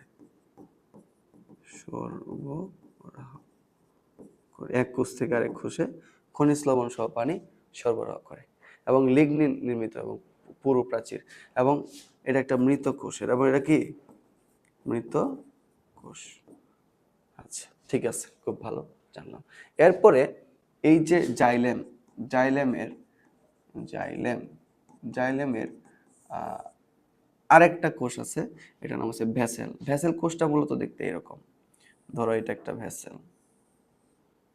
এরকম। হ্যাঁ, এরকম। ধরো এটা আরেকটা ভেসেল। তো এরকম অনেকগুলো ভেসেল। এবং ভেসেল কোষে, কোষটা একটা মৃত কোষ এবং সেও লিগনিন নির্মিত। সে কি নির্মিত? সেও লিগনিন নির্মিত। এবং তারও কি নাই? হ্যাঁ, প্রোটোপ্লাজম নাই। প্রোটোপ্লাজম নেই। যেহেতু প্রোটোপ্লাজম নেই, তাই সে মৃত। তাই সে কি মৃত। বুঝতে পারছো? যে যার প্রোটোপ্লাজম নাই সেই কি, সে মৃত। বুঝতে পারছো? আচ্ছা, এখন যেহেতু প্রোটোপ্লাজম নাই, এর জন্য এখানে একটা ফাঁকা নালিকা সৃষ্টি হয়। এবং সে যখন পরিণত হয়, তার যে প্রান্ত আছে, তার যে এই যে প্রান্তগুলো আছে, এই যে প্রান্তগুলো আছে, এই প্রান্তগুলা বিগলিত হয়ে একসাথে লেগে যায়। একটা কোষের সাথে একটা কোষ উপরিভাবে সংযুক্ত থাকে এবং সে বিগলিত হয়ে লেগে যায়।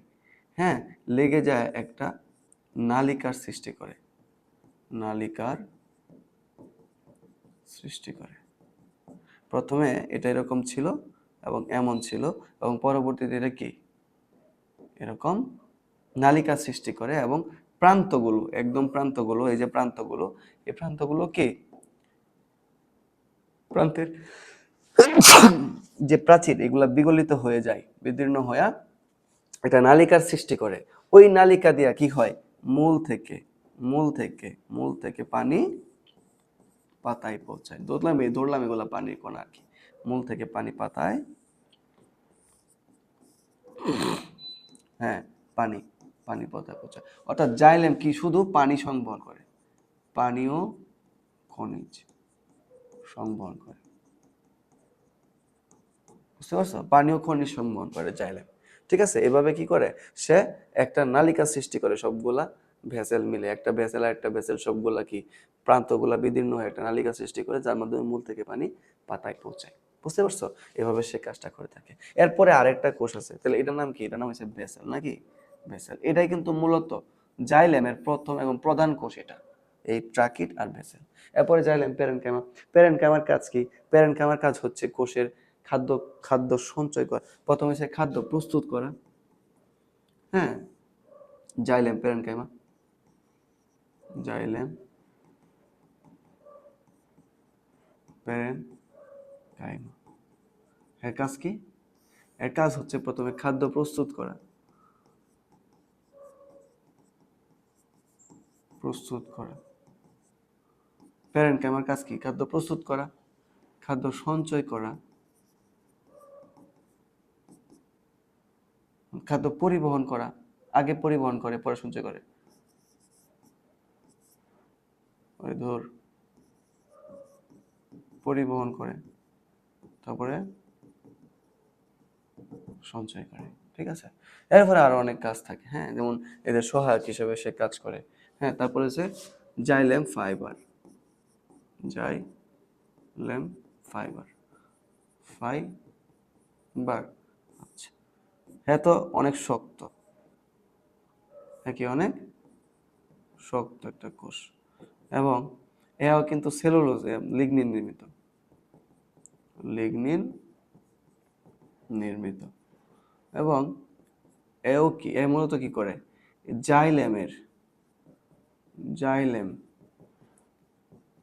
টিস্যুর দৃঢ়তা প্রদান করে, দৃঢ়তা প্রদান করে। হ্যাঁ, এবং এই জাইলেম ফাইবারকে কিন্তু আরেকটা নামে ডাকা হয়, এটার নাম হচ্ছে উড ফাইবার, উড ফাইবার। কি তৈরি করে মূলত, কাঠ তৈরি করে। কাঠ থেকে আমরা কি পাই, আসবাবপত্র পাই। বুঝতে পারছো? তো কাঠ, এই শক্ত কাঠটা কি করে, এই জাইলেমটাকে ধারণ করে একসাথে একটা কাঠামো দান করে, কে, জাইলেম ফাইবার। হ্যাঁ, এখন এই সব কিছুর মধ্যে শুধু এই লোকটা, এই জাইলেম প্যারেনকাইমা হচ্ছে জীবিত, জীবিত। আর বাকি সব আছে, বাকি সব কি, বাকি সব মৃত। বুঝতে পারছো? অর্থাৎ জাইলেমের মধ্যে, হ্যাঁ, ট্রাকিড, ভেসেল এবং জাইলেম ফাইবার, এগুলা সবগুলা কি, মৃত। আর কোনো জাইলেম প্যারেনকাইমা জীবিত। এবং এরা যদি সবগুলো একসাথে থাকতো, তাহলে এদের গঠনটা হয়তো এরকম।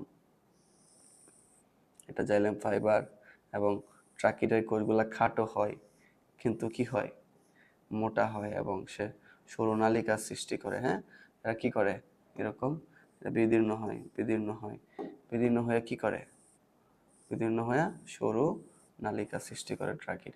তারপরে সাথে কি থাকে, এরকম কি থাকে, জাইলেম প্যারেনকাইমা, তারপরে জাইলেম ফাইবার, এরা এরকম একসাথে থাকে। এবং একমাত্র প্যারেনকাইমায় জীবিত কোষ, বাকি সব মৃত।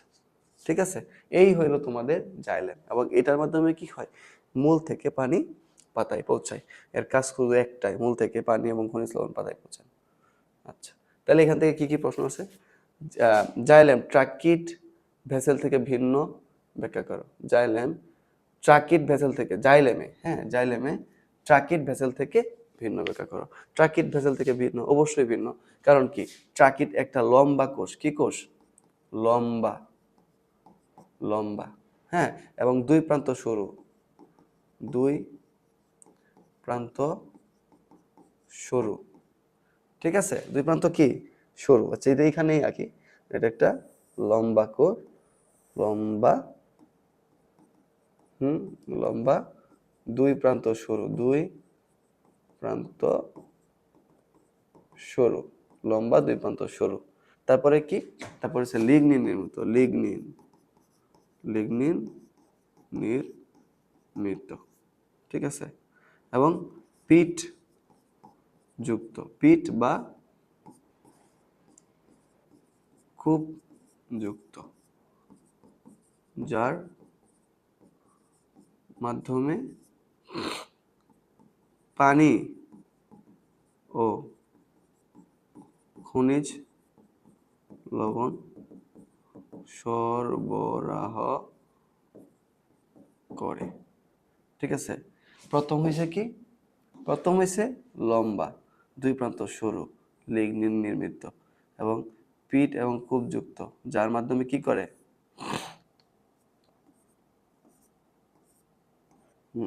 যার মাধ্যমে পানি ও খনিজ লবণ প্রয়োগ করে। আর হ্যাঁ, ভেসেল কেমন, ভেসেল হচ্ছে এরকম থাকে, এরকম থাকে, হ্যাঁ, এবং এরকম থাকে, একটার পর একটা সজ্জিত থাকে, একটার উপর একটা সজ্জিত থাকে। এবং একটা সময় পরে এরা কি, মাঝখান থেকে প্রান্তগুলা, হ্যাঁ, অর্থাৎ এই প্রান্তগুলা বিগলিত হয়। এই যে প্রান্তগুলা বিগলিত হয়ে একসাথে লাগা একটা নালিকা সৃষ্টি করে। এবং এখানে এরা লম্বা না, এরা হচ্ছে খাটো, এরা কি, খাটো। এরা দুই প্রান্ত সরু, এরা দুই প্রান্ত কি, ফাঁপা, দুই প্রান্ত কি, ফাঁপা।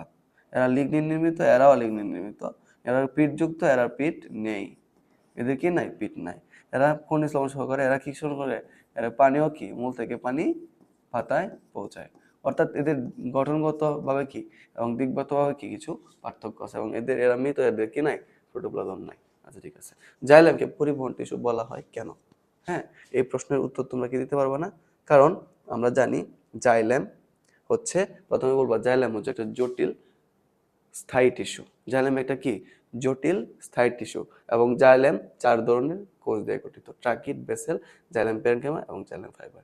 ট্রাকিট এবং বেসেল মূলত পানি পরিবহন করে। পানি পরিবহন কি করে? মূল থেকে পানি পরিবহন করে পাতায় পৌঁছায় এবং সেই পাতার সেই পানি দিয়ে কি তৈরি হয়? খাদ্য তৈরি হয়। আর এই সম্পূর্ণ কাজটা কে করে থাকে? জাইলেম টিস্যু করে থাকে। এর জন্য যেহেতু সে মূল থেকে পানি পাতায় পৌঁছায়, পরিবহন করে, এর জন্য তাকে কি বলা হয়? পরিবহন টিস্যু বলা হয়। তুমি কি উত্তরটা পাইছো? আমি আশা করি তুমি উত্তরটা পাইছো। নিটামের প্রাপ্ত জটিল টিস্যু ব্যাখ্যা করো। কারণ এই যে নিটাম, এই নিটাম কি জানো? এই নিটাম হচ্ছে নগ্নবীজী উদ্ভিদ। নগ্নবীজী উদ্ভিদ, বুঝতে পারছো? হ্যাঁ, আমরা জানি সবচেয়ে উন্নত মানের উদ্ভিদ হচ্ছে আবৃতবীজী উদ্ভিদ। এটা জানার জন্য তোমার একটা হিস্ট্রি জানতে হবে, বুঝছো? যেমন উদ্ভিদ কুল 2 ধরনের। উদ্ভিদ কুল কয় ধরনের? উদ্ভিদ কুল 2 ধরনের। একটা হচ্ছে মূল কাণ্ড পাতা যাদেরকে ভাগ করা যায় না, যেমন শৈবাল। এদের কি কাণ্ড করা যায় না? মূল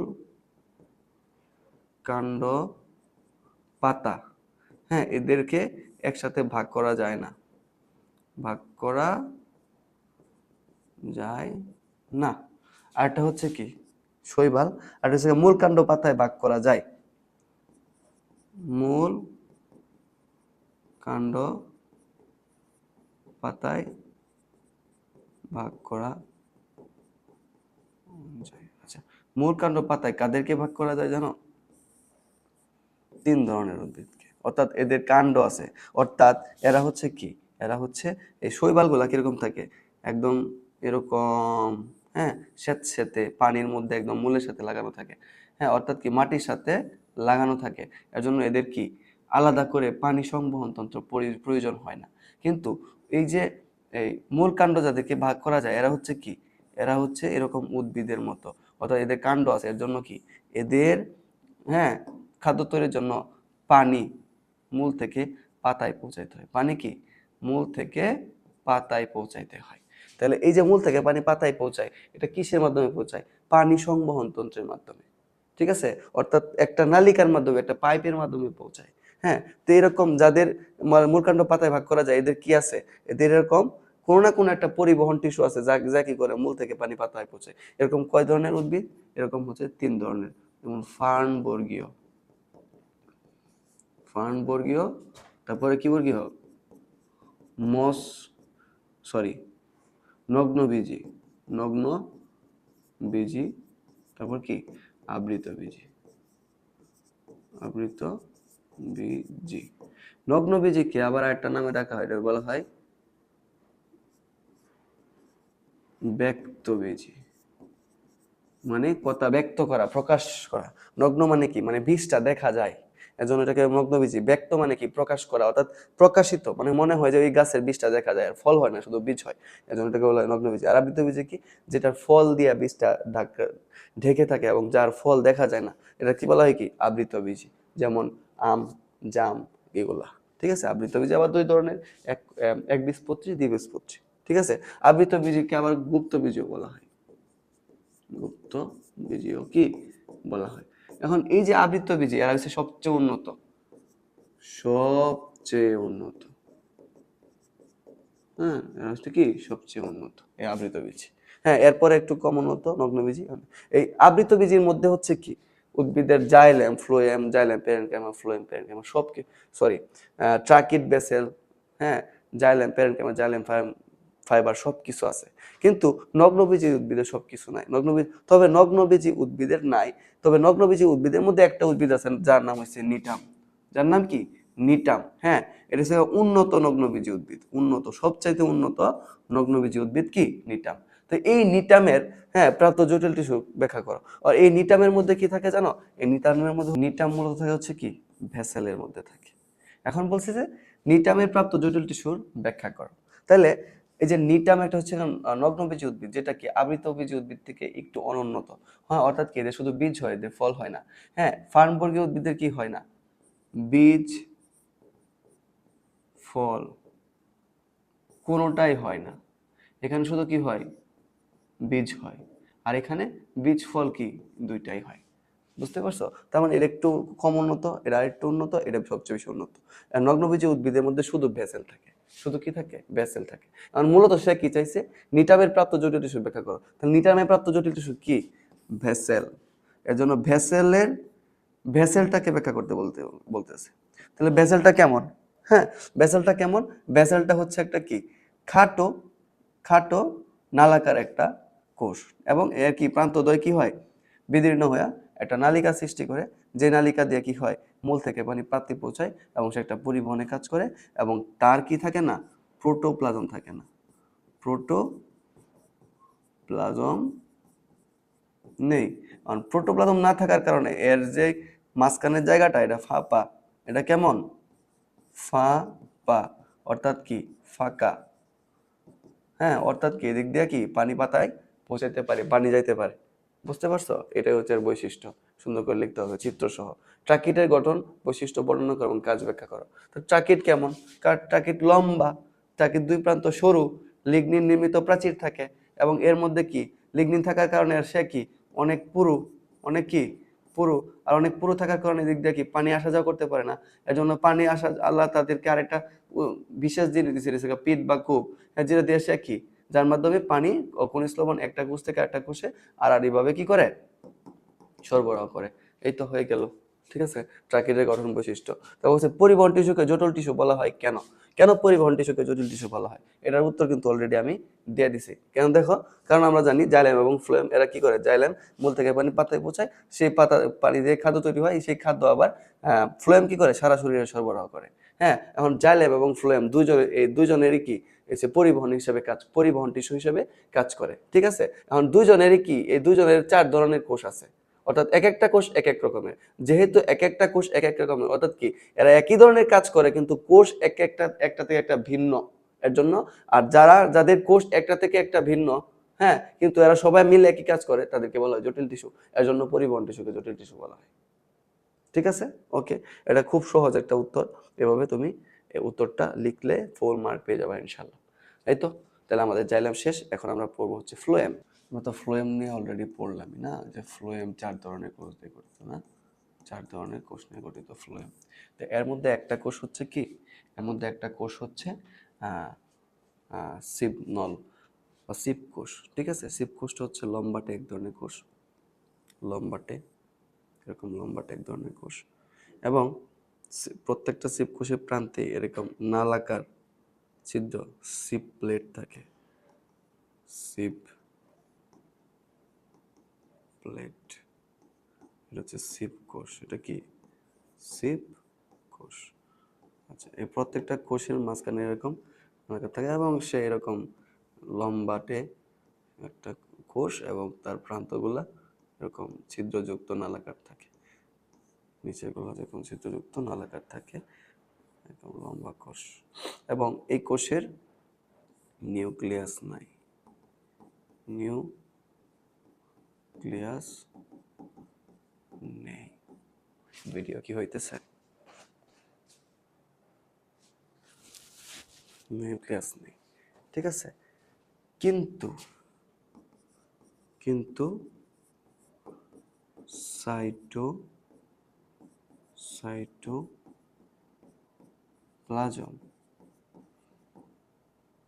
থাকে থাকে হ্যাঁ, সাইটোপ্লাজম থাকে। আবার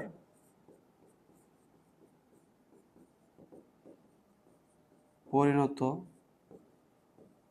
অবস্থায় বিলীন হয়ে যায়।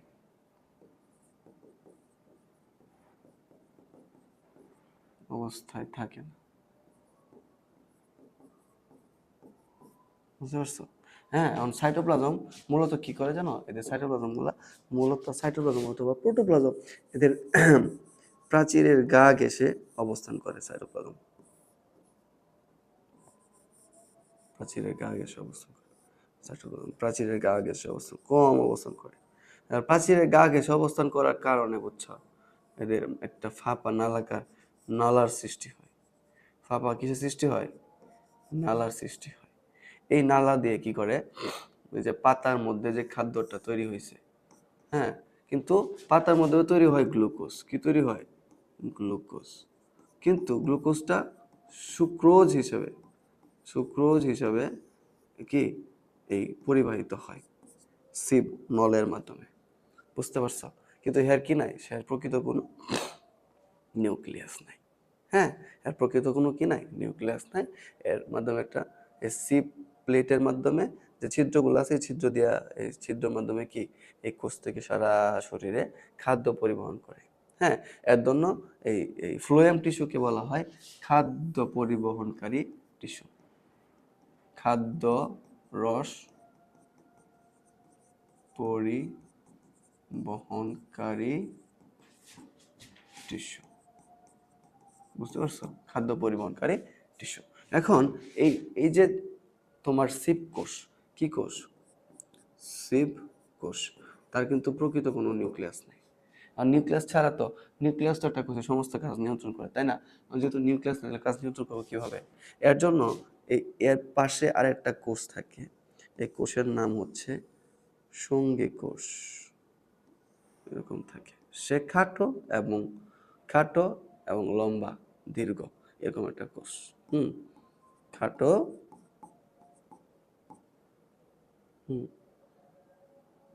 খাটো এবং মানে চিকন আর কি, চিকন, খাটো চিকন সরু একটা কোষ বা সরু একটা কোষ। বুঝতে পারছো? এর আবার নিউক্লিয়াস আছে। কি আছে? নিউক্লিয়াস। নিউক্লিয়াস কি আছে? এর নিউক্লিয়াস আছে। এখন এই যে এর নিউক্লিয়াস আছে, এ কি করে জানো? এর একটা বড় নিউক্লিয়াস থাকার কারণে এ কি করে, ধারণা করা হয় এই ধারণা করা হয় হচ্ছে এই যে নিউক্লিয়াসটা, এই নিউক্লিয়াসটা সিপ কোষের কার্যাদি সম্পন্ন করে থাকে। এর জন্য হ্যাঁ নিজের কি বলা হয়? এরা বলা হয় সঙ্গী কোষ। কি বলা হয়? সঙ্গী কোষ। তো সঙ্গী কোষের যে নিউক্লিয়াস ধারণা করা হয়, এই নিউক্লিয়াসটাই কি করে, এই সিপ কোষের সমস্ত কার্যাদি নিয়ন্ত্রণ করে থাকে। যেহেতু নিউক্লিয়াসকে কোষের প্রাণকেন্দ্র বা নিয়ন্ত্রণ কেন্দ্র বলা হয়। এখন হেড তো নিউক্লিয়াস নাই, এর জন্য সঙ্গী কোষের নিউক্লিয়াসটা হচ্ছে এই সিপ কোষের কাজকর্ম নিয়ন্ত্রণ করে থাকে। তাহলে আমরা ফ্লোয়েমের সবচাইতে ইম্পর্টেন্ট দুইটা কোষ, সিপ কোষ এবং সঙ্গী কোষ পাই গেলাম। এবং সঙ্গী কোষ কিন্তু একটা জীবিত কোষ। কেমন কোষ? জীবিত কোষ। হ্যাঁ, এরপরে আরেকটা হচ্ছে ফ্লোয়েম প্যারেনকাইমা আছে। কি আছে? Phloem parenchyma. প্যারেনকাইমা কোষ কি রে? প্যারেনকাইমা কোষ একটা জীবিত কোষ। এবং প্যারেনকাইমা কোষ কি করে? এরাও কিন্তু উদ্ভিদ খাদ্য সরবরাহ করে, খাদ্য সঞ্চয় করে রাখে। আরেকটা কোষ হচ্ছে কি? আরেকটা কোষ হচ্ছে ফাইবার, ফ্লোয়েম ফাইবার। কি? Phloem fibre. ঠিক আছে? ফাইবার ফাইবার ফাইবার কেমন? ফাইবার মৃত। ফাইবার কি? মৃত এবং কি শক্ত, এমন কি দৃঢ়। সে কি করে? এই ফ্লোয়েমের দৃঢ়তা প্রদান করে। ঠিক আছে? হ্যাঁ, প্যারেনকাইমা, ফ্লোয়েম প্যারেনকাইমা, এই হচ্ছে 4 ধরনের প্যারেনকাইমা কোষ। ঠিক আছে? এখন একটা জিনিস তুমি খেয়াল করো ফ্লোয়েমের ক্ষেত্রে। আচ্ছা, এতটুকু পর্যন্ত আমরা ফ্লোয়েম জানলাম। ঠিক আছে? এখন চলো আমরা চলে যাই হচ্ছে প্রশ্নের মধ্যে। খ নাম্বার প্রশ্ন, সিপ কোষ সঙ্গী কোষের সাথে অবস্থানের কারণ ব্যাখ্যা করো। ও কইছে সিপ কোষটা যে সঙ্গী কোষের সাথে থাকে, তাহলে এই যে এটা হচ্ছে সিপ কোষ নাকি? এরা এরকম সিপ কোষ, এরা এরকম সিপ কোষ।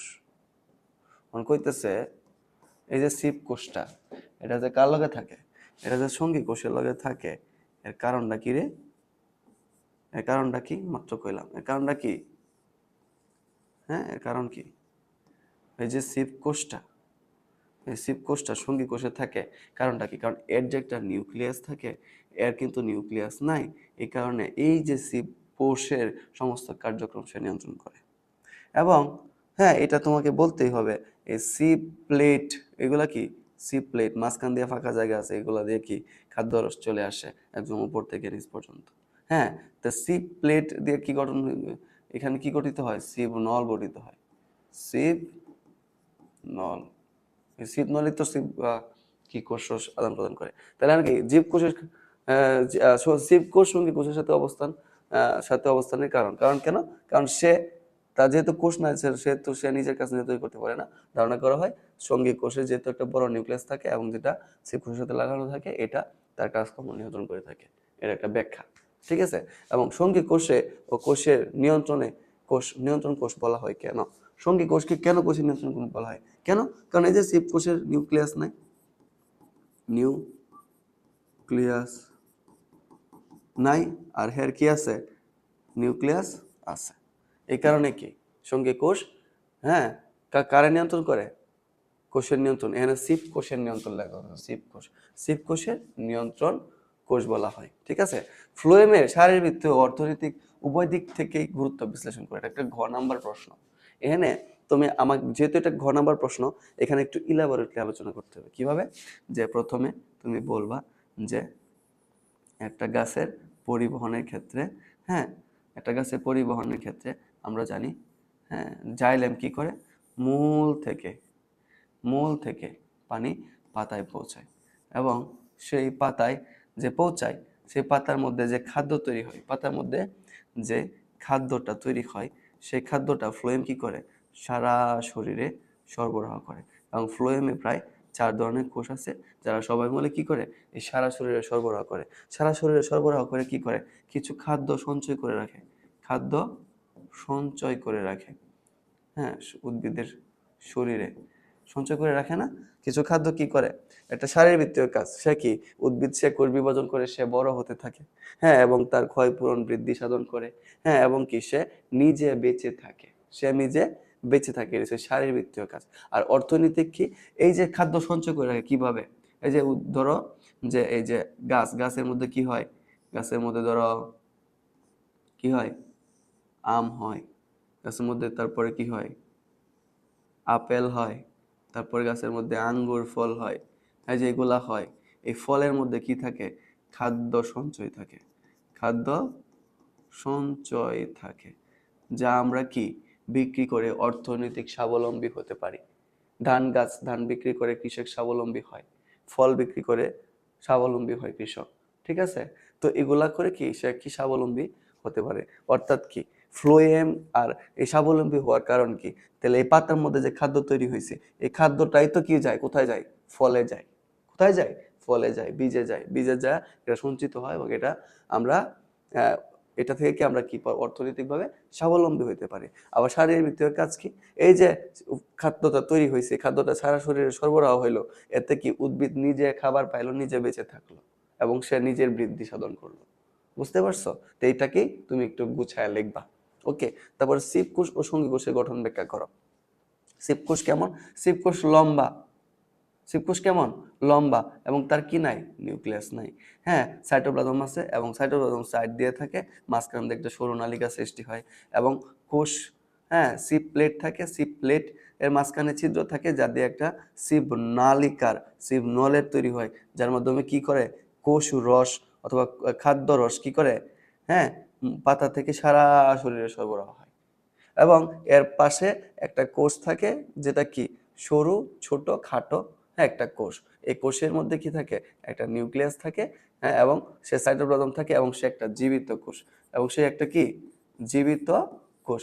যেহেতু সে জীবিত কোষ, এর জন্য কি করে, এর যে নিউক্লিয়াসটা, এটা কি করে, সিপ কোষের কার্যক্রম নিয়ন্ত্রণ করে, যেহেতু তার নিউক্লিয়াস নাই। এই তো শেষ, এতটুকু লিখলেই হবে। এভাবে আঁকার পরে এভাবে গঠনটা ব্যাখ্যা করবা। তারপর হচ্ছে পাতায় তৈরি খাদ্য পরিবহনে এক্স ও এর মধ্যে কোনটির ভূমিকা রয়েছে। পাতায় তৈরি খাদ্য পরিবহনে, হ্যাঁ, এক্স ও এর মধ্যে কোনটির ভূমিকা রয়েছে। তাহলে এক্স দিছে হয়েছে এই সঙ্গী কোষকে দিছে এক্স, আর সিপ কোষকে দিছে হচ্ছে ওয়াই। এটা হচ্ছে এক্স ও ওয়াই এর ভূমিকা। আমি যা বলছি তা এত, মানে একই উত্তর। তারপর কি ফ্লোয়েমের বৈশিষ্ট্য লিখো। তো ফ্লোয়েমের বৈশিষ্ট্য কি, ফ্লোয়েম কি পাতায় তৈরি খাদ্য সারা শরীরে সরবরাহ করে, হ্যাঁ, এটাকে গুছিয়ে লিখবা। এবং সে নিজে বেঁচে থাকে, এবং সে নিজের বৃদ্ধি সাধন করে, আবার অর্থনৈতিকভাবে স্বাবলম্বী হওয়া যায়। হ্যাঁ, এই তো। এবার বলছে সিপ কোষের বর্ণনা। আবার ফ্লোয়েমের বৈশিষ্ট্য তুমি লিখতে গেলে কি কি লিখবা? সিপ কোষ সঙ্গী কোষের বর্ণনা লিখবা, এরপরে জাইলেম এবং ফ্লোয়েম। হ্যাঁ, এরপরে কি সিপ কোষ এবং সঙ্গী কোষের বর্ণনা লিখবা। হ্যাঁ, ফ্লোয়েম প্যারেনকাইমা, ফ্লোয়েম ফাইবারের বর্ণনা লিখবা। ঠিক আছে, ওকে। এরপরে হচ্ছে কি বলছে, ফ্লোয়েমের বৈশিষ্ট্য লেখো। এরপরে বলছে যে সিপ কোষের বর্ণনা করো। সিপ কোষের বর্ণনা করতে পারবা না? এই যে একটু আগে যা বললাম যে এটা প্রত্যেকটা কোষ একটার সাথে একটা সজ্জিত হয় এবং এরা সরু নলাকার কোষ এবং এদের দুইটা কোষের মাঝখানে কি থাকে? সিপ সিপ প্লেট থাকে। কি থাকে? Sheep plate. এই প্রত্যেকটা সিপ প্লেটের যে ফাঁকা জায়গা, এটা একটা নালিকা সৃষ্টি করে, এটাকে বলা হয় সিপ নল। এটার মাধ্যমে কি পাতা থেকে খাদ্য রস সারা শরীরে সরবরাহিত হয়। এটাই কি কাজ? সিপ কোষের কাজ। জাইলেম এবং ফ্লোয়েমকে পরিবহন টিস্যু বলা হয়। কেন কেন পরিবহন টিস্যু বলা হয়? কারণ কি আমরা একটু আগে দেখছিলাম যে জাইলেমের কাজ কি? জাইলেমের কাজ হচ্ছে মূল থেকে পানি পাতায় পৌঁছানো। হ্যাঁ, এবং ফ্লোয়েমের কাজ কি যে পানির সাহায্যে যে খাদ্যটা তৈরি হয়েছে সালোক সংশ্লেষণের মাধ্যমে, সেই খাদ্যটা আবার সারা শরীরে সরবরাহ করা কার কাজ? ফ্লোয়েমের কাজ। এটাকেই সুন্দর করে গোছায় লিখতে হবে। আচ্ছা, এরপরে বলছে কি, আহ, এরপরে বলছে হচ্ছে উদ্ভিদের পরিবহন জাইলেম ও ফ্লোয়েমের ভূমিকা বিশ্লেষণ করো। এই একই কথা, সুন্দর করে লিখতে হবে একদম। জাইলেম অত প্রকার কোষ আছে এবং এই কোষগুলো এই কাজ করে, ফ্লোয়েমের এত প্রকার কোষ আছে এই কোষগুলো এই কাজ করে। জাইলেমকে পানি পরিবহন টিস্যু বলা হয়, ফ্লোয়েমকে খাদ্য পরিবহন টিস্যু বলা হয়। আচ্ছা, খাদ্য রস পরিবহন টিস্যু বলা হয়। উদ্ভিদ পরিবহন বি ও সি এর ভূমিকা বিশ্লেষণ করা। বি ও সি এর কি ভূমিকা বিশ্লেষণ করছে? উদ্ভিদের পরিবহনে বি কি? জাইলেম। সি কি? ফ্লোয়েম। জাইলেম কি করে? পানি পাতায় পৌঁছায়। ফ্লোয়েম কি করে? প্রস্তুতকৃত খাদ্য সারা শরীরে সরবরাহ করে। এটাকে তুমি বুঝায় লিখবা। অর্থাৎ এন থেকে এরকম রিলেটেড একটা প্রশ্ন আসার সম্ভাবনা প্রায় অনেক। হ্যাঁ, জাইলেম এবং ফ্লোয়েমের বৈশিষ্ট্য অথবা ভূমিকা অথবা অর্থনৈতিক এবং শারীরবৃত্তীয় কি গুরুত্ব, এইগুলা থেকে প্রশ্ন আসার সম্ভাবনা অনেক আছে, তাই না? আচ্ছা, আমরা এখন পড়তে পড়তে একদম লাস্ট চিত্রে চলে আসছি, তাই না? তাহলে এটা দিয়ে কি বোঝাইছে? এটা একটা জাইলেম, এটা একটা ফ্লোয়েম। দেখাইতেছে জাইলেম এর দিক হচ্ছে একদিকে, কিন্তু ফ্লোয়েমের দিক উপরেও আছে আবার নিচেও আছে। এটা দিয়ে মূলত কি বোঝাইতে চাইছে? এটা দিয়ে মূলত বোঝাইতে চাইছে যে এটা যদি একটা উদ্ভিদ হয়, ধরলাম এটা হচ্ছে এর শিকড়, নাকি? শিকড়। এখন এটা হচ্ছে একটা উদ্ভিদ, নাকি? এখানেও আবার বোঝার স্বার্থে একটা কি আঁকলাম? পাতা আঁকলাম, যে এই পাতার মধ্যে পানি আসবে। এখন এই যে পানিটা আসতেছে, এটা কি মূল থেকে শুধু একদিকে যেতেছে না? মূল থেকে কিসের দিকে যেতেছে?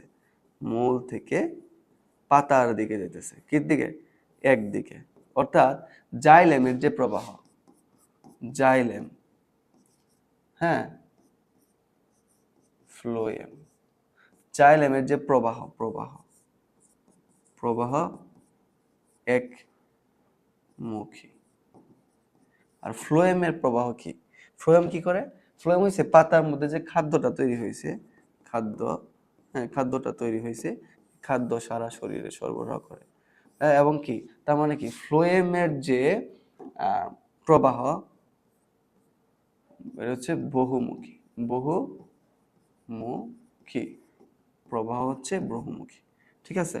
তারপরে, হ্যাঁ, তারপরে কি সরবরাহ করে? সরবরাহ করে কি সরবরাহ করে? এটা হচ্ছে পানি সরবরাহ করে। আর ফ্লোয়েম কি করে? খাদ্য রস সরবরাহ করে। হ্যাঁ, এরপরে কোষ। এর মধ্যে কি কি ধরনের কোষ আছে? এর মধ্যে হচ্ছে ট্রাকিড, ভেসেল, হ্যাঁ, জাইলেম প্যারেনকাইমা, জাইলেম ফাইবার। এর মধ্যে কি আছে? সিপ কোষ, তারপরে সঙ্গী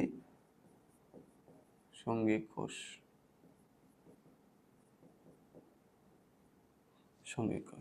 ঠিক আছে, এরকম। তারপরে আরো অনেক ধরনের পার্থক্য জাইলেম এবং ফ্লোয়েমের মধ্যে দেওয়া যায়।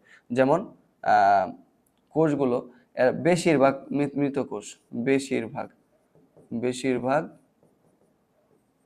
মৃত কোষ। একমাত্র জাইলেম প্যারেনকাইমা জীবিত। আর এরা কি? বেশিরভাগ জীবিত কোষ, বেশিরভাগ